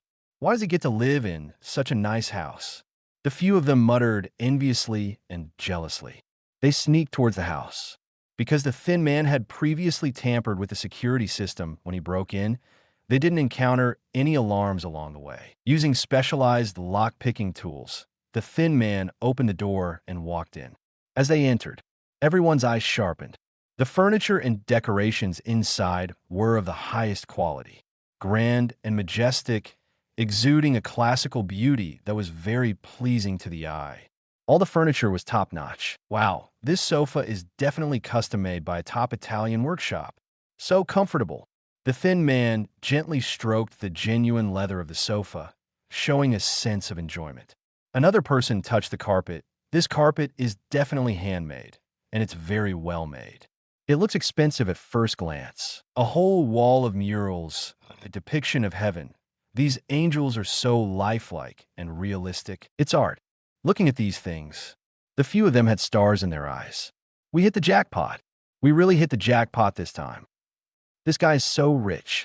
We're going to make a fortune. They circled around the entire room, filled with excitement. Everything in this house, from the furniture to the decorations, exuded a sense of luxury. They also went upstairs, where the luxury continued. The few of them felt like they had hit the jackpot. But soon, their brows furrowed. One thief gritted his teeth. We've been searching for so long, and I haven't seen a single bit of cash or treasure, just these expensive furniture and decorations. Another person said, there's no cash or gold. Are we supposed to steal these furniture? These furniture are bulky. It's difficult to steal them. He clenched his fist, and, after going around in circles, we haven't seen the fat sheep's figure. Where is he? Did he go out? The thin man looked at the surroundings, also furrowing his brow tightly. This house is so luxurious. There must be some money here. This doesn't make sense. Normally, in such a wealthy house, there would be hundreds of thousands, if not more, but there isn't even a safe. It's abnormal. No, there must be a safe here. There's money. The thin man looked around, confident in his statement. But we searched the entire house and didn't find anything, said the companion. There's only one possibility, then. There must be a hidden room here, and the things are hidden inside the hidden room. The thin man looked around, squinting his eyes slightly. Once we find the hidden room, We will find the money. Upon hearing this, the people around them all brightened up. Let's search. Immediately, a group of people started searching the room. Soon enough, the thin man found traces of the entrance to the hidden room. He tapped on a wall and found that the sound was slightly clearer than the others, instantly brightening his eyes. I found it. The sound here is clearer, which means this is not a solid wall. Behind this wall, there must be something hidden. The switch should be nearby. The other two quickly ran over to help. Soon enough, one of the companions felt an inconspicuous groove. He pressed it, and a display screen appeared. The thin man quickly connected to it and started cracking the code. After a few tens of seconds, a creaking sound was heard. The wall opened up. A deep spiral passage leading underground was revealed. Seeing this scene, the three of them trembled with excitement. The thin man clenched his fist. Finally found it. The safe, the cash, and the jewelry must be down here. The companion next to him's voice trembled. We're definitely going big with this. Another companion interjected. Since we didn't see that fat sheep here, could he be down here? A coldness flashed in the companion's eyes. If he's down here, I don't mind sending him off after taking the things. In such a hidden place, no one would discover a dead body inside. He smirked as he said this. The thin man said, if we encounter that kid, we must eliminate him. After all, he has seen us before, so he might recognize us. Leaving him behind would leave us with trouble. You're right, this hidden room down here is so concealed that even if he's gone, it would be difficult for anyone to find it. Let's go. After saying that, the three of them walked towards the deep spiral staircase, their eyes filled with anticipation and excitement. The spiral staircase had no bright light, only some dim, warm light, making the corridor even darker. The dim environment couldn't conceal the excitement in the hearts of the three. After reaching the bottom, they came across an iron door. There was a slight gap in the iron door. Light seeped through the gap, blending into the darkness outside. Besides the light seeping through, there was also a strange rhythmic sound of cutting meat, continuous and uninterrupted. In addition to that, there was the sound of a keyboard constantly ringing. Most importantly, there was a thick smell of blood wafting out. All of this had a hint of eeriness. The three of them froze in their tracks, involuntarily swallowing their saliva. Second update. Please support and vote. Great discounts for reading during the Dragon Boat Festival. Top up 100 and get 500 VIP points. Grab the offer now. Promotion period. June 22nd to June 24th. 035 The Hand's Treasure. 3 asking for flowers and tickets. At this moment, the intense excitement in their hearts has diminished, replaced by a hint of inexplicable unease. However, they're trying to explain it to themselves. Perhaps they are cutting raw beef inside, or slaughtering chickens or something, which is why there's a strong smell of blood and the sound of cutting meat. Even though they think this way, they still feel uneasy in their hearts. Looking at the bright gap ahead, they don't feel any sense of brightness, but rather a sense of gloominess. They exchange glances and see a trace of unease in each other's eyes, especially with the strong smell of blood in the air and the sound of cutting meat in their ears. But then, a fierce light flashes in the eyes of the thin man, and he shouts, "There's a lot of money inside. Even if the devil comes today, don't even think about stopping me from making money." After saying that, he takes out a pistol, releases the safety, and loads it. Bang! He kicks open the door. Immediately after, the scene inside is revealed. Only a figure stands in front. In front of him is an operating table. Locked on the table is a bloody man, covered in sweat, with bloody wounds and exposed flesh. And the one responsible for all this is the fat sheep they mentioned. The other person carefully cuts open the man's biceps on the operating table, revealing the red and textured muscles. This scene stuns the three who entered, their pupils shrinking and their spines chilling. The man performing the surgery doesn't react much to the commotion caused by the three. He continues to cut carefully, only saying, "You finally came. You took so long to find the secret room. You've really worked hard." Hearing the other person's words, the three are instantly horrified. The other person already knew they were coming. The black-haired man continues, I was actually planning to go out and buy some guinea pigs, but I didn't expect to have free door-to-door service. That's great. He nods in satisfaction. Hearing this, the hearts of the few people grow even colder. At this moment, they feel the gaze of the clone on the operating table. Looking over, they see a deep sense of sympathy and pity in the other person's eyes. In fact, when the three were cracking the door, Su Luo had already received an alert. Through the surveillance outside, he immediately recognized the three as the car thieves from before. He didn't expect. These three were so persistent. They even tried to break into the house after failing to steal the car.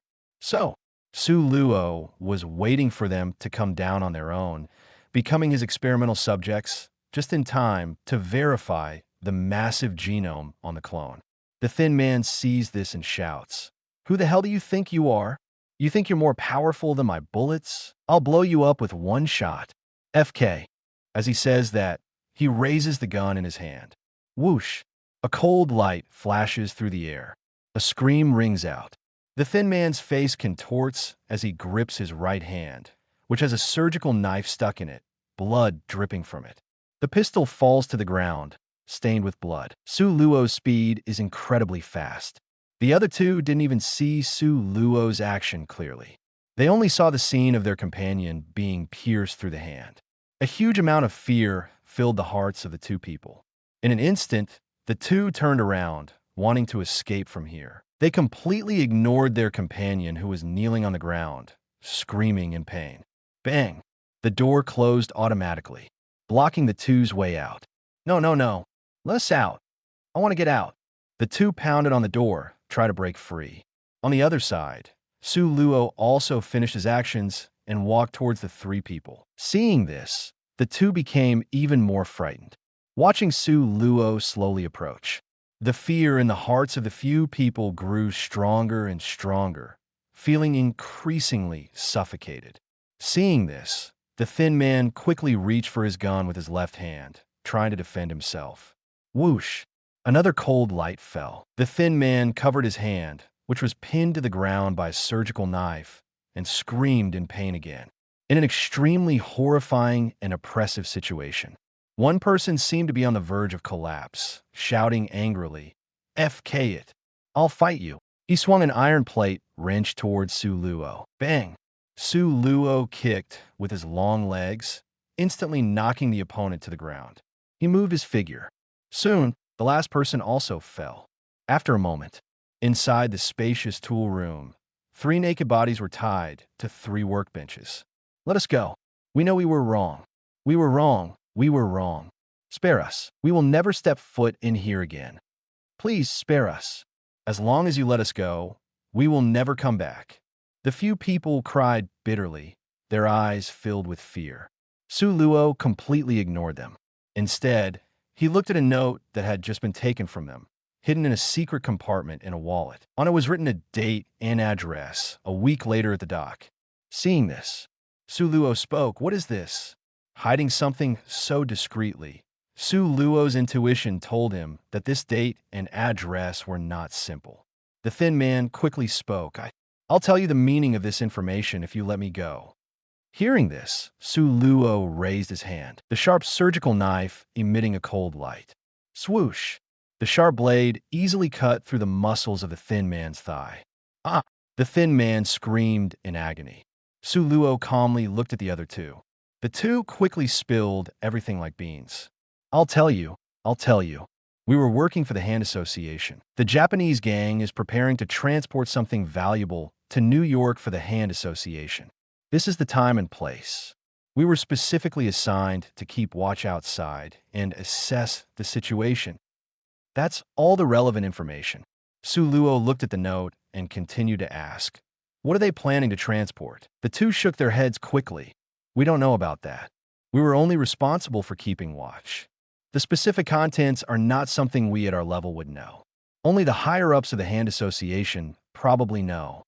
Su Luo glanced at the expressions and tone of the two, and it didn't seem like they were lying. However, he didn't expect that these three people would be connected to the Hand Association.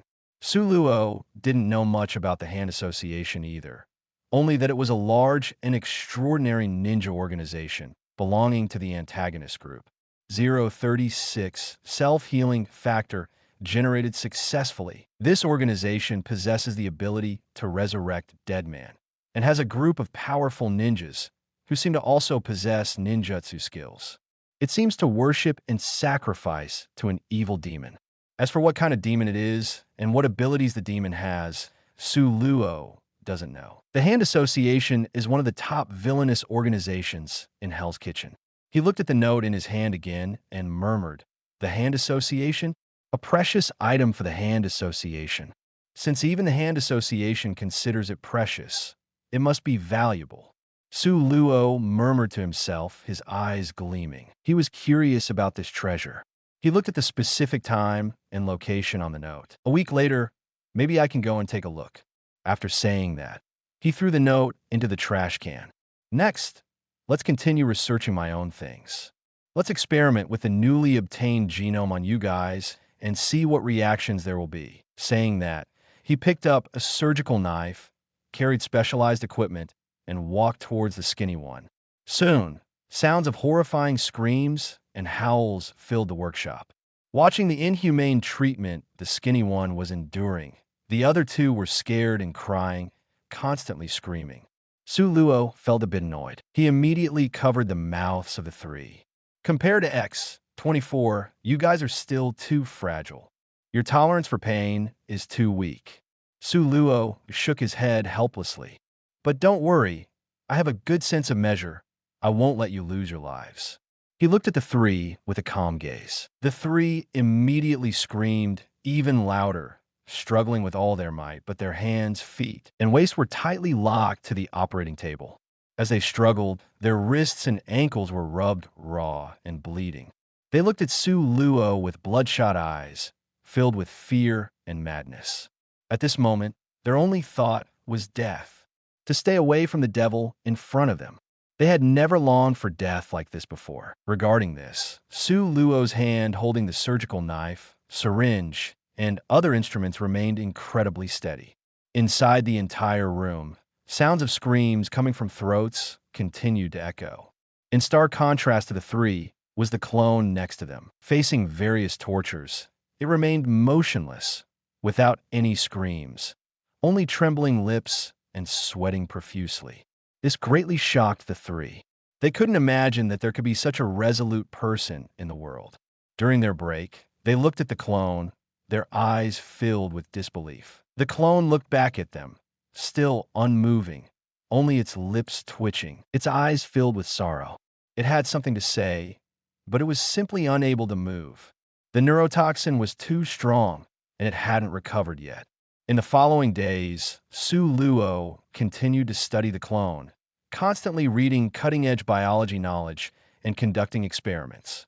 With the help of 3 white mice, his progress was rapid. He constantly decrypts groups of genomes, continuously deciphering the high-level structure of DNA's superhelix. Gradually mastered the combination and arrangement of a portion of the genome. Su Luo drew a knife across the skinny man. Blood flowed out, revealing fresh red flesh. Under intense pain, the skinny man's throat emitted a painful and suppressed growl, veins bulging on his forehead, and sweat oozing from his body. Su Luo didn't care about this. He was completely focused on observing the wound. Because this was his 23rd experiment today. Because he had deciphered a portion of the genome, he wanted to replicate a part of the self-healing ability of the clone, in order to enhance the self-healing ability. If the subsequent research is completed, he can fill in the remaining parts, thus achieving a complete inheritance of Wolverine's self-healing ability. After 22 adjustments before, all the results failed, and the healing ability did not achieve the desired effect. After the previous failures, Su Luo was more confident in the 23rd experiment. He had great confidence that this time would be successful. When he saw the wound still bleeding, he sighed, "It seems like a failure." Before he finished speaking, he saw the blood coagulating. Seeing this, Su Luo's eyes brightened. It seems that the self-healing factor has formed, the self-healing ability has been enhanced, and platelets and fibrinogen have begun to accelerate the clotting process. Soon, the bleeding stopped, and turned into a dark red scab. The scab quickly fell off, and the skin's scars recovered. He tapped the keyboard, and the screen displayed the microscopic activity inside the wound. In the depths of the cells, bursts of fluorescence appeared, followed by the rapid proliferation of tissue at the wound site and the rapid formation of granulation tissue, far exceeding that of an ordinary person. And that fluorescence in the depths of the cells was the successful generation of the self-healing factor. A trace of joy flashed in Su Luo's eyes. Finally succeeded. Finally formed a certain self-healing factor. In a short period of time, the wound completely healed, although it can't match Wolverine's peak state, but has far surpassed an ordinary person reaching a non-human state. Even deep muscle injuries can recover relatively quickly. A 1 centimeter deep wound would take an ordinary person 1 to 2 weeks to heal, but with a partial replication of Wolverine's self-healing ability, it can heal in just a few minutes. Su Luo clenched his fist. This healing ability is indeed very powerful. Even with a partial replication of Wolverine's self-healing ability, it is already astonishing. With this self-healing ability, I can consider myself to have a strong survival ability. A hint of joy flashed in his eyes. He immediately began typing on the keyboard, recording the experimental data from just now and reviewing and reflecting on the previous 23 experiments. At the moment when the skinny man's wound healed itself, the 3 car thieves were all shocked. They never expected that one of them would truly gain extraordinary power in this experiment. Even more unexpectedly, they would possess such a terrifying self-healing ability. The fact that the wound healed in such a short time was simply horrifying. They looked at the terrifying figure of the demon, and their hearts were in turmoil. It was this person who created all this strangeness. The genius level of the other party exceeded their imagination. Looking at the young and handsome face, they couldn't believe that such a young person would possess such powerful scientific research abilities. It turns out that this guy is a true super genius. At the same time, their fear deepened. Facing such an exceptionally talented existence, they felt that they would probably never escape its clutches in their lifetime. Su Luo seemed to be enveloped in infinite darkness. After typing the last word, Su Luo twisted his neck. Next, I will replicate this ability on myself. Speaking of this, there was a hint of anticipation in his tone. 037 powerful self-healing ability. 5 asked for flowers and tickets. The X, 24 next to him, watched the successful experiment. As he watched the wounds on the skinny person quickly heal, he was stunned. He swallowed a mouthful of saliva. He really didn't expect it. He was just an ordinary person before, but in the next moment, he had such a strong self-healing ability. He now possessed the same self-healing ability as him. Although he didn't understand the knowledge behind it, he still felt shocked. He looked at Su Luo, his eyes filled with disbelief. At the same time, the disappearance of the neurotoxin in these days also allowed the clone to regain control of his body. But facing the magnetic handcuffs, he couldn't move at all. At the same time, facing the pain, he could no longer remain silent, and painful low growls came from his throat. This also brought a sense of comfort to the car thieves. Everyone is more or less the same. On Su Luo's side, he didn't pay any attention to the feelings of the 4 people. He began to focus on replicating the core part of the experiment he had just conducted. Every movement of his was perfectly replicated, as if he were a precise machine, mainly to ensure that there were no mistakes in the process. As time passed, the core part of the experiment was completely replicated onto his body. After a while, Su Luo looked at his arm and said, "Next, it's time to test it." After saying that, he took out a surgical knife and made a cut. With a hissing sound, flesh was cut open and blood flowed out.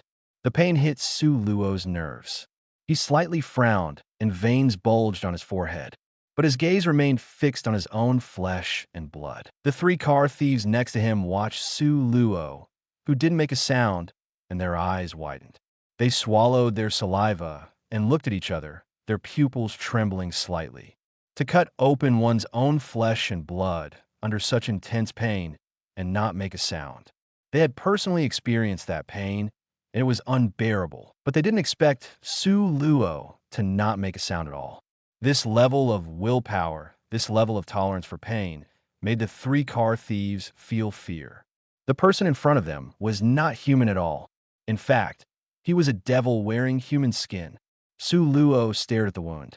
After a while, he saw the blood begin to coagulate, and under the transmission electron microscope, he could clearly see the proliferating tissue starting to grow.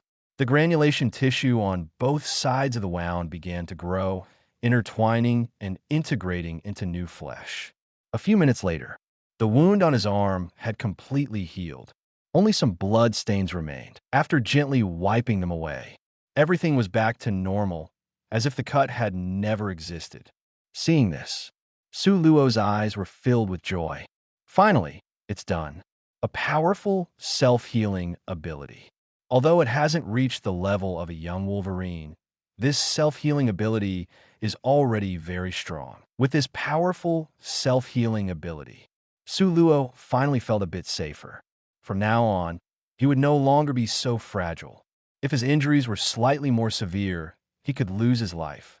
Although he had previously injected the super soldier serum and his self-healing ability had been enhanced to some extent, but it still belonged to the realm of a normal person. If the injuries were too severe and important organs were affected, he would still die. Now, even in the case of serious injuries, even if important organs were affected, as long as he was given time, he could fully recover. He touched the healed area and nodded in satisfaction. Definitely, this is not enough. This is only a partial self-healing ability of Wolverine. It has not reached its peak. He still needs to continue working hard. He wants to become a complete Wolverine. Next, it's about continuing to work hard and overcome the entire genome of Wolverine. At the same time, he looked at the clone and muttered to himself, "Through the research during this period, I have also discovered the adamantium inside the clone is constantly growing. That is the fusion of adamantium and bones, generating adamantium beta version, replacing the native bones. And these adamantium indeed constantly release toxins, continuously suppressing and destroying the generation of flesh and self-healing factors. However, at the moment, the suppression and destruction of the self-healing factors are not very obvious due to the short time. But over time, it will accumulate terrifying toxicity, ultimately completely suppressing the self-healing factors, causing the flesh to completely decay and eventually leading to death. Wolverine aging to such an extent is strongly related to the toxicity of adamantium. Putting adamantium in the body is like placing a deadly poison. But for me, there is no problem, because I want to implant this thing into my body. At the same time, he looked at the records on the computer. Implanting adamantium into the body has both disadvantages and advantages. The advantage is that the indestructible adamantium can greatly protect the flesh of Wolverine's brain, making it harder for Wolverine to die. But this is a slow-acting lethal poison, and I won't do it, just at this moment. His stomach growled. Su Luo patted his stomach. "It's time to feed you." Immediately, he tidied up his laboratory and went back upstairs. He started preparing his meal. Soon, a large amount of rice and high-quality protein were placed in front of Su Luo. Now Su Luo's physique is much stronger than before, and his demand for food is greater. The protein comes from chicken and beef. While eating, Su Luo manipulated the computer and frantically bought stocks of Osborn Corporation. These days, apart from research, Su Luo has been constantly acquiring stocks of Osborn Corporation. The value of Osborn Corporation stocks is now extremely low, almost like waste paper. Many people think that Osborn is completely finished. The reason for this result is twofold. One reason is that Norman Osborn's previous research mistakes led to the loss of the military, the most important investor. Without the support of massive military funds, the market generally does not have a positive view of Osborn Corporation, leading to a sharp drop in stock prices. Another important reason is that some important shareholders of Osborn Corporation have mysteriously died in recent days. This makes people even more reluctant to hold these stocks. More selling of stocks has caused the already sluggish stock prices to further decrease. These days, Su Luo efficiently visited the homes of some major shareholders and acquired their stocks. Now, he holds a 28% stake in Osborne Corporation and is about to reach 31%, basically becoming the largest shareholder of Osborne Corporation. As long as he goes to the last major shareholder's house tonight and acquires the 20% of shares in their hands, and also acquires the scattered stocks in the stock market, his stake will reach 51%. Reaching 51% means absolute controlling interest, meaning absolute decision-making power. He will completely control Osborne Corporation, having absolute power of speech. By then, he will obtain all the resources within Osborne. He will have the superior Spider-Man. In addition, he will be able to upgrade his own laboratory iteratively. Su Luo kept tapping on the keyboard, collecting scattered stocks in the stock market. He frowned slightly. There are still people constantly competing with me for the scattered stocks. At this time, there are still people buying in large quantities. Is it the Green Goblin? Su Luo narrowed his eyes. No matter who you are, you can't win against me. As long as I get that 20% of the shares tonight, even if I can't completely control it, I will be the largest shareholder. Osborne Corporation is mine. Su Luo's voice was calm and powerful. 038 Angry Green Goblin. One asking for flowers and tickets. A tall building built in the last century, carrying a hint of historical weight. On the floors, exquisitely decorated. Inside the spacious study, a middle-aged man sits at the desk, looking at the computer in front of him. On it is a stock trading interface. You can see that stock transactions are being completed, but it's not him who is doing it. It's someone else. The stocks being traded are the stocks of Osborne Corporation. The middle-aged man just sits there, watching others acquire a large number of stocks. He is also buying, but he doesn't have that much money, so he can only watch others acquire more stocks. The middle-aged man is Norman Osborn. He really has no money left. After all, over the years, he has put all his efforts into the production of a serum for human enhancement. The entire company has been continuously investing in this project. As a result, the company has not been profitable. It mainly relies on funding from the military to sustain itself. This is also the reason why the board of directors is dissatisfied with Osborn himself. They blame him for putting all the resources into a bottomless pit, causing the company to have no profits. This is also the reason why the project failed in the end, and after the military withdrew its funding, the board of directors kicked Osborn out. The company is not profitable, so Osborn himself has not had any income for these years, and he doesn't have much savings. As for expenses, they are mostly reimbursed by the company. Now, Osborn wants to regain control of the company, so he is constantly collecting stocks, collecting scattered stocks in the stock market. Originally, he thought that no one would compete with him for the stocks of Osborne Corporation. After all, Osborne Corporation has no prospects now. But he didn't expect it. Recently, there's been someone in the market who is crazily acquiring stocks in the stock market with much more capital than him. This scene drives Osborne crazy and angry. Seeing this scene, Osborne's eyes burn with anger, his face twisted. Damn it! Who is it? Constantly snatching the stocks in the market. During this period, this mysterious person has been constantly snatching Osborne stocks in the market, acquiring them like crazy. He actually wants to take all of Osborne's shares into his hands. Does this guy want to take my company away? He raises his fist and smashes it against the iron cup beside him. Bang! The iron cup is unexpectedly flattened by him. Osborne grits his teeth and says, "Osborne Corporation is mine. No one can take it away. Whoever wants to take my company away, I will kill him." At this moment, a struggle appears on Osborne's face. "No, I can't kill. Killing is wrong. You can't control my body to kill." Osborne tightly clenches his fist, trembling all over, seemingly trying to control himself with all his might. But in the next moment, Osborne reveals a sinister smile. "No, you want to kill. All those who try to take your company away are your enemies. Unforgivable enemies. These days, I have already killed several major shareholders and reclaimed a large number of shares. Aren't you happy?" Osborne then changes his face, struggling. If I want to take back the company, I won't do such despicable things. I will use my abilities to regain the company.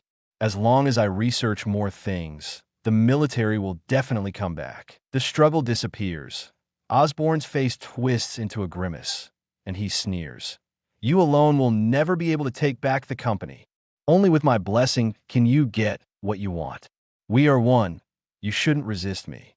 Immediately, Osborn looks at the stock trading interface on the computer. His face is terrifyingly twisted. No matter who you are, I will definitely find you.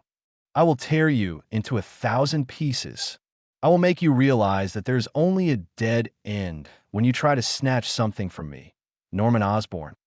At this point, Osborn clenched his fist, his eyes filled with cold light. He then looked to the side. A piece of paper lay calmly on the desk. The paper had an address written on it. Seeing this, Osborn sneered. No matter who you are, no matter how you struggle, you cannot take my company from me. As long as I get the remaining 20% of the shares from the last major shareholder tonight, I will be the largest shareholder of the company. I will have the greatest say. And you're just a jumping joker. He stood up, walked toward the bookshelf on the side, gently pressed a certain book. With a bang, the bookshelf opened, revealing a secret room. Inside, a set of green battlesuit hung. Next to it, there was a silver skateboard with a fierce appearance. Seeing this, Osborn grinned. And this is the capital for me to take back the company. That jumping joker hiding in the dark. When I find you, you will know how ridiculous you are. A sinister laughter echoed in the study. Safe house. Su Luo continued to buy stocks on the market. At this time, an anonymous email was sent. After opening it, it was from Klaus. During this time, Klaus would occasionally inquire about his situation and ask if he needed help. In addition, Elizabeth would also inquire about him. This time, Klaus sent an email. Besides the usual inquiries about his situation, he also talked about his own situation. Almost a month has passed. HYDRA has greatly reduced their search efforts for Klaus because they haven't found any clues. And little E has been trapped in the deep mountains every day, feeling uncomfortable. So Klaus and little E disguised themselves and went to a nearby amusement park to have some fun. Lily had a great time. After that, there were some greetings from little E, indicating that she missed him a little. Looking at Klaus's email, Su Luo's mouth curled up, and he felt a little happier. He immediately replied, saying that everything was fine on his side. After finishing the reply, Su Luo looked at his account. The original balance of $20 million was almost depleted. Although Osborn's company's stocks were almost worthless, a camel is still bigger than a horse, and the stocks he bought had almost exhausted all his money. So, he currently has no cash to acquire the remaining 20% of the shares from the last major shareholder. But he must obtain the last 20% of the shares in order to have the greatest say in the company. Therefore, he needs something to help him obtain these shares. He looked up in the direction of Osborn's company. 039 blood plasma band-aids. He really has no money left. But that doesn't mean he can't get the shares from the last major shareholder. He can get the shares from the last shareholder by painting a realistic pie, a practical pie. As for what kind of pie it is, that would be him reviving Osborn Corporation and turning losses into profits. Then, he can use a portion of the profits as the purchase fee for a 20% stake, using future money to buy current shares. It's basically a fantasy. In general, people wouldn't agree to it, but now is not a normal situation. After all, for the major shareholder, the shares in his hands are actually a hot potato. Their value has plummeted. Most importantly, holding on to these shares poses a life-threatening danger. So the major shareholder definitely wants to get rid of these shares. But in this situation, there's basically no one willing to take over these shares. His appearance at the moment is a lifeline. As long as he can further convince the other party that his pie can be exchanged, then the major shareholder has no reason not to sell. Speaking of which, he has to thank the person who made the situation so chaotic. If it weren't for that person, he definitely wouldn't be able to get so many shares with his own money. Definitely. To succeed, he also needs the other party to believe that he can exchange this pie, to believe that he can turn the company's losses into profits. So he needs a technology that can turn the company's losses into profits. After the other party sees it, they will willingly eat his pie. However, The technologies he currently has are not easy to present. Either they are from HYDRA, which would cause trouble, or they have distinct personal characteristics, which would easily lead others to associate them with him, or they're simply not suitable for presentation, more important. So he has set his sights on the outside world. Just right. He hasn't been idle these days and has done some investigation.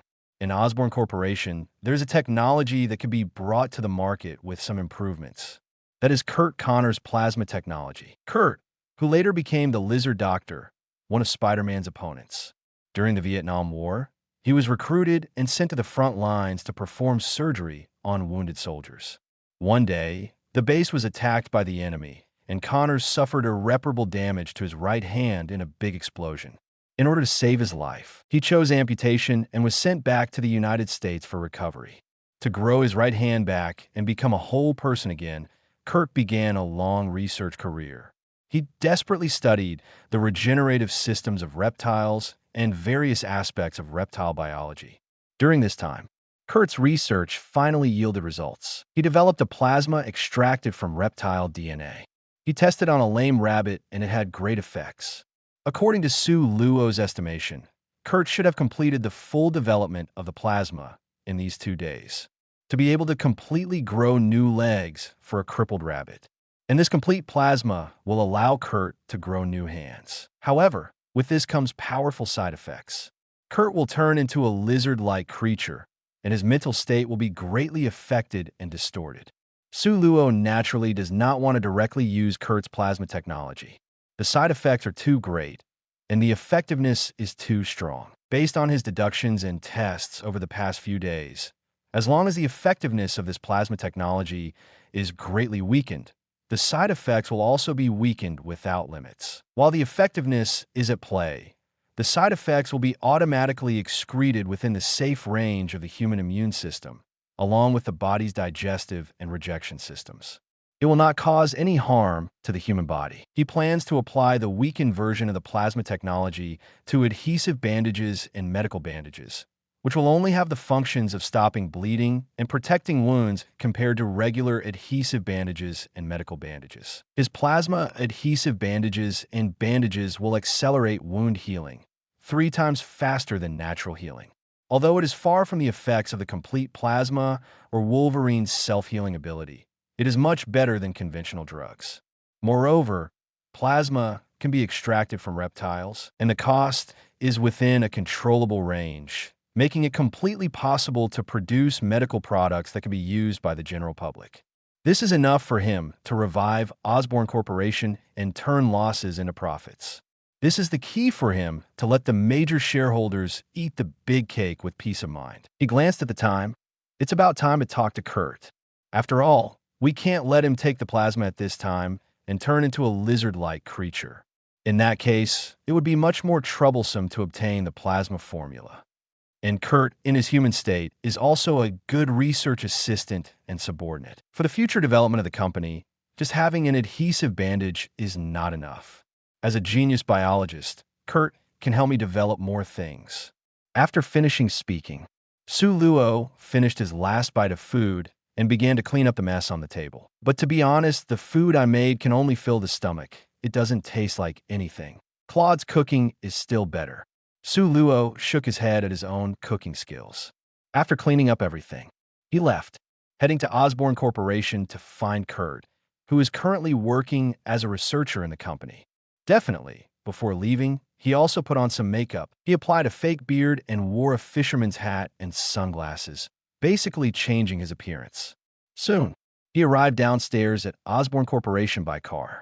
At this moment, there was a sense of decay in the air at Osborn Corporation. There were fewer people working, and it felt sparse. And everyone carried a sense of frustration. After all, in the eyes of everyone, the company is about to collapse, so how can they not feel frustrated? Sue Luo walked to the front desk. "Hello, I'm looking for Curt Connors." The receptionist didn't look up and sneered. "Don't bother. He's not here." Sue Luo raised an eyebrow. "What do you mean?" He was fired by the company. Curt himself is always researching reptiles, and sometimes it delays his work. In addition, their research group has not produced any results. Besides, the company is already in a bad financial situation and can't afford to keep more idle people, so he was fired. Upon hearing this, Su Luo narrowed his eyes slightly. 040, I will succeed this time. Hearing this, Su Luo was taken aback. Unexpectedly, Kurt was actually fired. But it also feels reasonable. After all, even Osborn himself is struggling to survive, constantly reducing staff. Kurt, because he was busy with plasma technology, sometimes delayed his normal work, so naturally he would be fired. Su Luo immediately asked the other party for Kurt's home address. Of course, the front desk would not disclose such privacy to Su Luo until Su Luo offered $200. Immediately, he rushed towards Kurt's address. At the same time, Su Luo frowned slightly. Now that Kurt has been fired and his life has been hit, he is likely to inject plasma to change the situation. He must stop it. Thinking of this, Su Luo suddenly stepped on the accelerator. Boom! The car shot out. An old apartment building. Various facilities are also quite old. Even the plaster on the walls is peeling off. The corridor is narrow, and many lights are not working due to long-term disrepair, making it dim. Entered one of them. The space is cramped and crowded, with various cheap daily necessities crowded in corners and on tables. The damaged sofa reveals yellow sponge inside. Inside the kitchen, the faucet is broken at the joint, spraying a stream of water. Clattering. The sound of hurried slippers hitting the floor. A middle-aged woman hurriedly ran up. Kurt, the faucet is broken again. She wrapped the gap in the faucet with a towel to stop the water from spraying. The overhead lights flickered, sometimes bright and sometimes dim. She looked up. Kurt, our lights have been broken for a week. Let's find time to replace them. Clang. The refrigerator was opened, and the food inside was almost depleted. Kurt, our food is running out too. She closed the refrigerator. She wiped off the water splashed on her face, walked out of the kitchen, and wiped the water on her waistband that had been used for several years. All of this shows the poverty of this family. On the sofa, a middle-aged man with a broken arm sat despondently, his head hanging down. He looked up at his wife, his face bitter. Martha, I was fired. Hearing the other party's words, Martha stopped in her tracks. She looked at her husband, her hands wiping the water in confusion. What did you say? Kurt spoke. I received a call. The company told me not to go anymore. I was fired. Martha was a little dazed. Then, what about our future expenses? We are running out of food at home. The faucet, the kitchen lights are broken, and the toilet in the bathroom is always having problems. Martha was at a loss. The money I earned from working alone in the convenience store is completely insufficient for the expenses of this family. Martha sat next to Kurt, grabbing his leg. Can you find a job as soon as possible? Kurt clenched his hand slightly, lowered his head, and said ashamedly, I am a disabled person, and I'm already middle-aged. Because of long-term research, I'm out of touch with society. It's difficult to find a job quickly. Martha fell silent after hearing this. Neither of them expected to encounter a midlife crisis. The air in the entire room became unusually oppressive and heavy. This middle-aged couple seemed to be struggling to breathe. Especially Kurt, one hand tightly clutched onto his pants, head lowered. It's all my fault. If I wasn't disabled, I wouldn't have desperately researched the plasma for curing my arm. If I hadn't been so focused on researching the plasma, I wouldn't have occasionally delayed my work, and I wouldn't have been fired. If I weren't disabled, if I were a normal person, I could find many things that normal people can do, and I wouldn't be facing this situation. It's all my fault. I'm useless, and I've burdened you. Martha immediately hugged Kurt. Don't be like this, Kurt. Let's think of another solution. If it really doesn't work, I'll go ask my parents for some money. Martha's parents have always looked down on Kurt, always mocking and ridiculing him. So Martha was very angry and hadn't contacted her parents for a long time. If it weren't for the family's difficulties, Martha would never have asked for their help. Hearing Martha's words, Kurt felt even more distressed. Martha quickly dialed her parents' number. On the other end, Martha's mother's voice came through. What's wrong? Are you facing some difficulties? Otherwise, why would you think of us? Is Osborn Company about to collapse? Did he lose his job? Or has he already lost his job? Martha's mother immediately guessed the purpose of Martha's call. And so, she began to mock and ridicule. I told you before not to marry him. A man with a severed hand, who can't earn money, and is just a bookworm. I told you. He won't amount to anything. You didn't listen, and now you come to us? You let him come up with the money. Can he? He's just a useless waste. I told you. Marrying a shoe shiner would be better than him. Before Martha could speak, her mother's cold mockery made Martha shudder all over. Kurt, who was beside her, felt even more heartbroken upon hearing this. He reached out and hung up the phone.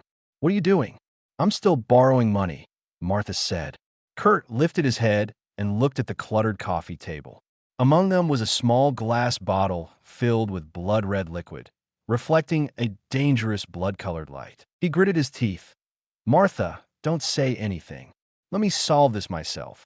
My plasma has already been tested on a crippled rabbit, and it perfectly grew a new leg. I'm planning to inject the plasma into myself and regenerate my hand. As long as I recover, I could do manual labor, take on odd jobs. We can support ourselves. Saying that, he reached out towards the glass bottle filled with plasma. Martha immediately grabbed his hand and shook her head. No, this won't do. You're a scientist. You know, one successful case is not enough to prove that plasma can be safely used on the human body.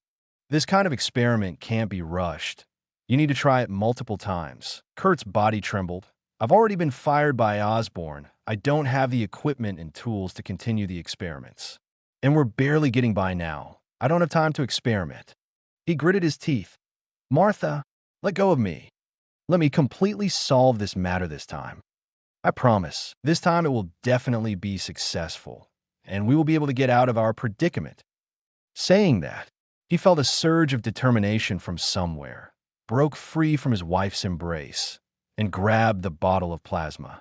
Kurt's eyes slightly reddened. I will definitely succeed this time. Bang! The half-closed door was pushed open. Hold on. A calm and powerful voice sounded. Chapter 3 Update.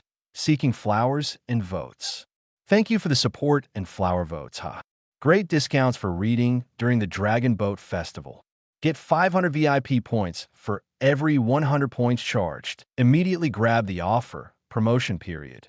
June 22nd to June 24th. 041 Lizardman Plasma Technology. 4 flowers and tickets. Hearing this sound, the two quickly looked up. They saw a tall and upright man with a beard standing at the door, wearing a fisherman's hat and a pair of toad sunglasses. The whole person exuded a sense of mystery. Who are you? Su Luo pushed his sunglasses and said the name of his new identity. Li Luo. Su Luo didn't move, still standing at the door. Compared to the Kurt couple sitting on the sofa, Su Luo standing there was full of oppression. Su Luo continued. If you inject this bottle of plasma, you will fail. Kurt clenched the bottle in his hand and gritted his teeth. No, I will succeed. I have succeeded once. Su Luo shook his head. But you have only succeeded once on an animal. What kind of success is that? Without multiple tests, there must be a lot of unknown results in it. Science is about constantly experimenting, summarizing rules, and ultimately testing for successful results. It's not about doing one experiment and gambling on a very small probability among a large number of unknowns. You will always lose in gambling. And if you inject it, you will lose miserably. You rashly transplant a large amount of unstable reptile genes into your body, which will only lead to one result. That is, you will mutate and become a huge amount of reptiles, a huge amount of lizards. At that time, the genes of the beast will affect your mind. You will become a true beast. You will lose your humanity and be full of animalistic instincts. You will develop extremely strong aggressiveness. Do you think that after injecting this thing now, you can attack anyone? Hearing this, Kurt looked at his wife. Su Luo nodded slightly. That's right. So, maybe your wife will pay for your mistake. Kurt heard this. His face turned pale, and the bottle of plasma was put back on the coffee table. He grabbed his hair in despair. If the plasma didn't work, he would completely lose a way to solve the current predicament. He let out a painful sob. Marcia beside him also felt heartbroken when she saw this. She grabbed her husband's leg. "Don't be like this, Kurt.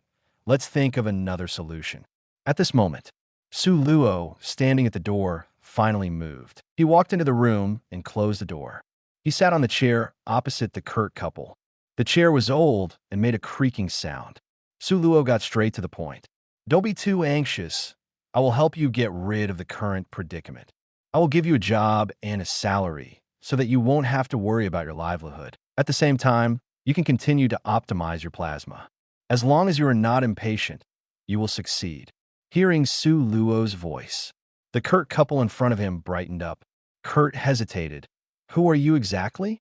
Why do you know so much about my situation?" Su Luo calmly said, "Li Luo, the largest shareholder of Osborne Corporation, will soon become the absolute controlling shareholder of Osborne Corporation.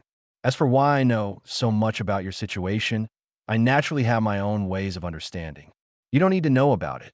After speaking, Su Luo opened a tablet he carried with him. He showed his shares to Kurt, proving his identity as the largest shareholder. Kurt's wife widened her eyes when she saw this. She never expected that her husband's boss would personally come to their home, and he even wanted to give her husband a job. The dilemma was suddenly resolved. At this moment, Martha's heart was filled with surprise and excitement, tears shimmering in her excited eyes. Kurt widened his eyes and said, You the new shareholder?" As an old employee of Osborne, Kurt naturally knew the shareholders of his company.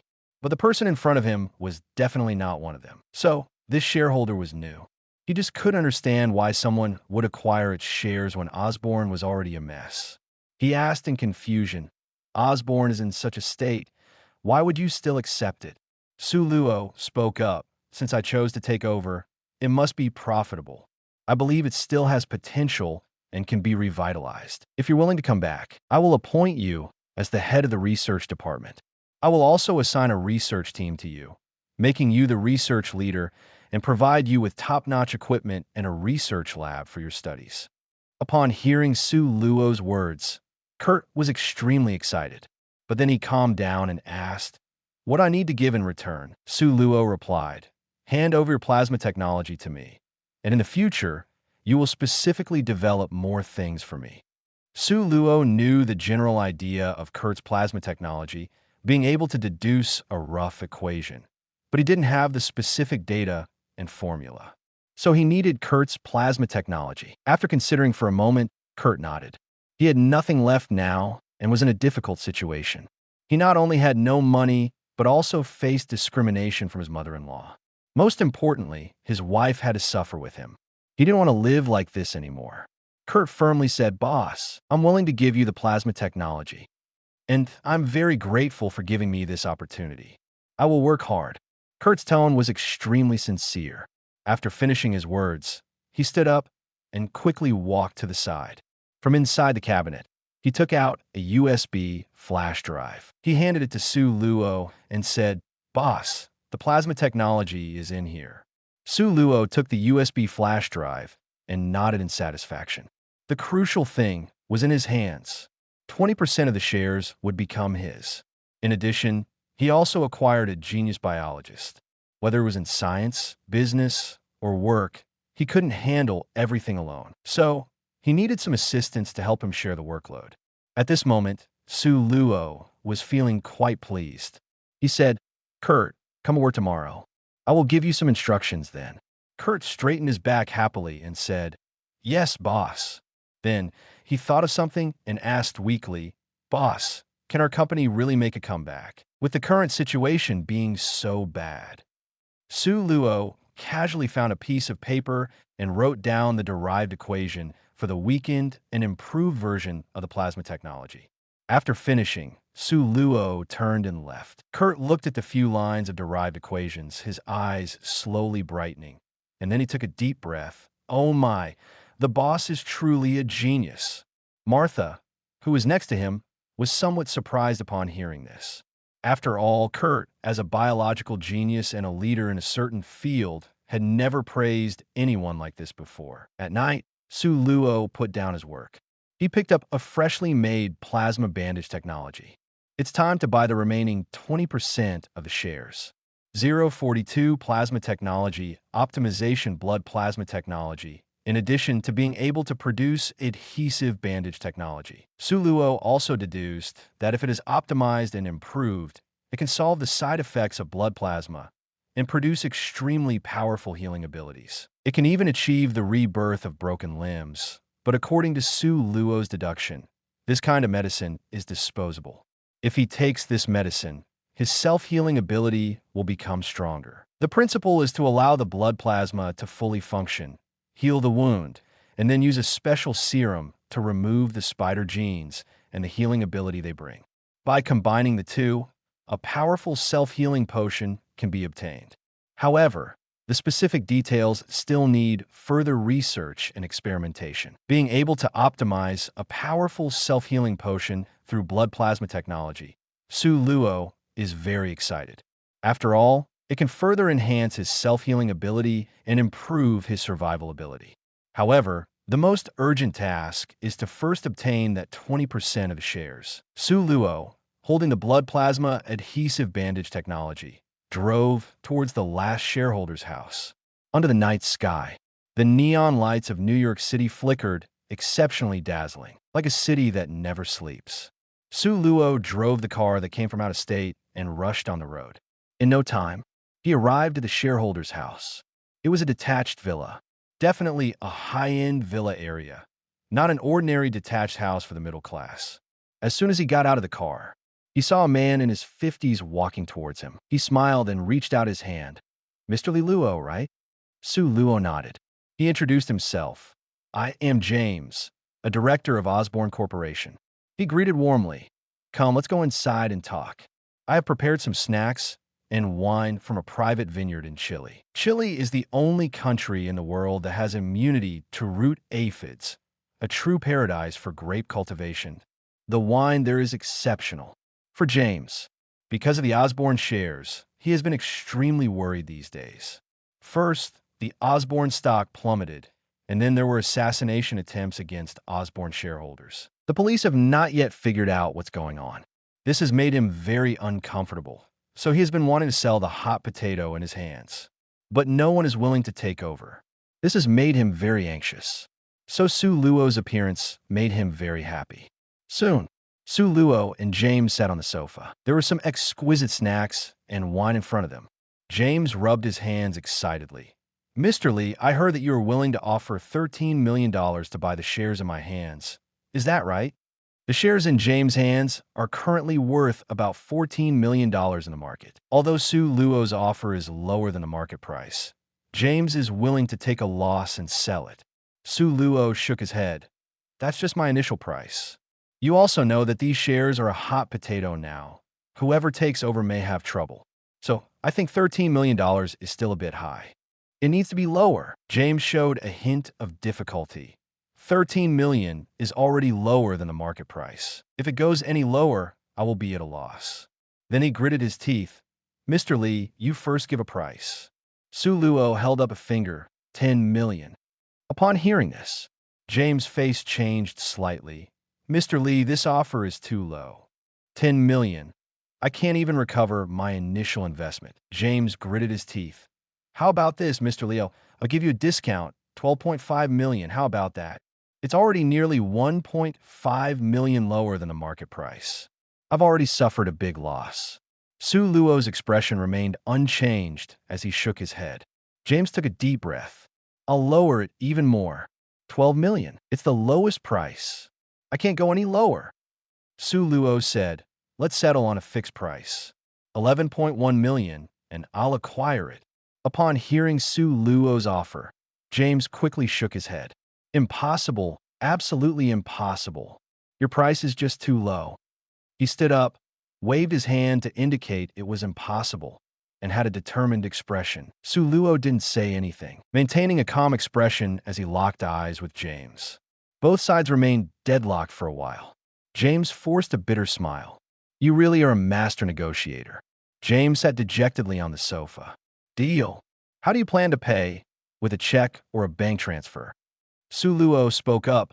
"I can't give you the money right now. Once I gain control of Osborne and make a profit, I'll give you the money and also provide you with interest." If I give it to you within 6 months, I'll pay you 10% interest, making a total of 11.1 million. If I give it to you after 6 months, but within a year, I'll pay you 20% interest, making a total of 12.2 million. Upon hearing this, James immediately laughed, but his smile quickly disappeared, and his face showed a hint of anger. Mr. Lee, are you intentionally playing with me today? A wolf in sheep's clothing? You want my shares without offering a single penny? And you expect Osborne to make a profit and return my money? Can Osborne really make a profit? James stood up and said coldly, Mr. Lee, it seems you have no sincerity. You can leave. Su Luo remained motionless. He simply threw the documents in his hand. Osborne will definitely make a profit. With me at the helm, it can regain its vitality. You can take a look and then make a decision. You need to understand that holding Osborne shares right now is a troublesome matter. You don't want to hold on to them, do you? James picked up the documents and glanced at them. After a few glances, his gaze froze. Can this really be achieved? Su Luo said, there are test data behind it. You can take a look. James flipped through the pages and took a deep breath. A Band-Aid? It can accelerate wound healing, even achieving 3 times the effect. Is this possible? So, is this the new product you prepared? Su Luo nodded slightly. James looked at the documents in his hand and took a deep breath. All right, let's sign the contract. Upon hearing this, Su Luo felt a slight joy in his heart. Finally, it was settled. He finally had 20% of the shares in his hands. Combined with the shares he already had, he was now very close to controlling 51% of Osborne. Su Luo nodded and handed over the contract. Just at that moment, an eerie laughter echoed in the spacious living room. Finally found you, little mouse, trying to steal something. Today, you won't be able to take away this share. Furthermore, you'll have to leave your life behind. A dart with a glint of cold light shot towards Su Luo's hand holding the contract. 043, the enemy is too good, or our side is too strong. Hearing this cold and eerie sound, James trembled all over. Feeling a sense of fear and panic, his legs weakened. He thought about the recent deaths of Osborne shareholders. He understood that the person who came was most likely the mastermind behind it, especially when he saw the flying darts heading towards Su Luo. He exclaimed, "Be careful." Su Luo moved swiftly, quickly retracting his hand and dodging the attack. The flying darts landed on the sofa, easily piercing through the surface. Immediately after, there was the sound of glass shattering. Then, a green figure flew in from the high window. Wearing a green demon mask, looking somewhat terrifying, dressed in green battle armor, and riding a silver hoverboard with spikes. I didn't expect you to have some skills, to be able to dodge my flying darts. Looking at the opponent's attire, James was so frightened that he slumped onto the sofa. Demon, it's over. I'm also going to pay for this. At that moment, a sense of despair rose in James' heart. The one who came was the Green Goblin. The Green Goblin hovered in midair on his hoverboard, looking down at Su Luo with a sneer. You're not an ordinary person either. No wonder you're so arrogant, knowing that shareholders keep dying and still daring to buy Osborne shares. Indeed, you have some potential. But, sorry, even though you seem to have some potential, it's useless today. I'm taking these shares. After saying that, he reached for the pumpkin bomb at his waist. But immediately, the Green Goblin's voice changed. You guys run? I can't control myself. Quick, leave this place. The Green Goblin's body trembled, seemingly resisting with all his might. Su Luo understood that this was Norman's own personality, fighting against the Green Goblin's personality. But then, the Green Goblin roared. None of you can escape. Stay here. He reached for the bomb at his waist. Seeing this, James' body trembled. Damn it, is this a mental illness? However, compared to the Green Goblin, Su Luo's movements were faster. Whoosh! A steel button the size of a coin shot out. Seeing Su Luo throwing something, the Green Goblin instinctively tried to dodge. But he realized that the button wasn't aimed at him, it was several centimeters away. The Green Goblin laughed. Your accuracy is indeed lacking. But then he realized that the other party didn't show any change in expression, remaining calm as if nothing went wrong. He quickly turned around, only to see the steel button hit the ceiling lamp, then reflect back and hit him. As if it had magnetic force, it stuck to his body. "You want to use this little button to inject poison into me? You're thinking too much. My battle armor can't even be penetrated by bullets." Saying that, he reached for the bomb at his waist. Just at that moment, buzz. An invisible small electromagnetic pulse was released. Instantly, all the electronic devices on the Green Goblin's body malfunctioned, including his hoverboard. Ouch! The Green Goblin fell heavily from midair and crashed onto the ground. The people nearby winced at the sight. The Green Goblin endured the pain of falling apart and climbed up. Damn it! It's an electromagnetic pulse weapon, and it's so small.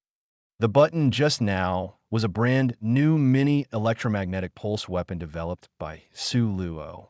Its range was not large, only a few meters. This type of electronic pulse weapon was mainly targeted at individuals, a pinpoint strike. Whoosh! Just as the Green Goblin had just stood up, Su Luo made a move. He rushed forward with a swift step. Immediately, he delivered a whip kick and said, "You talk too much." Bang! Green Goblin was just getting up when he was blasted away, like a cannonball flying out. He crashed into a nearby cabinet. The cabinet was shattered by the impact. Green Goblin let out a scream of pain. James saw this scene and swallowed his saliva. His eyes widened. He never expected Mr. Lee to be so fierce. The power of that kick was comparable to a violent collision with a motorcycle. He thought it was over, but unexpectedly, there was a master by his side. No wonder Mr. Lee dares to acquire the shares in my hands. He is indeed bold and skilled. Green Goblin climbed out of the broken wood, blood at the corners of his mouth. He coughed and spat out blood from the mouthpiece of his mask.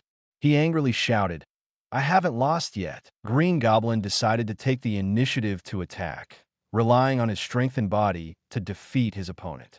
After saying that, he roared and charged towards Su Luo, throwing a punch at him. Seeing Green Goblin's punching motion, Su Luo shook his head and said, "Your fighting skills are too lousy, full of flaws." As he spoke, he slightly sidestepped and easily dodged the attack. Immediately, he threw a punch that landed on Green Goblin's cheek. Bang! Green Goblin felt a buzzing and pain in his head. He struck again, kneeing Su Luo in the abdomen. Su Luo took a step back, evading the attack. Then he delivered a whip kick, hitting Green Goblin's head. Bang!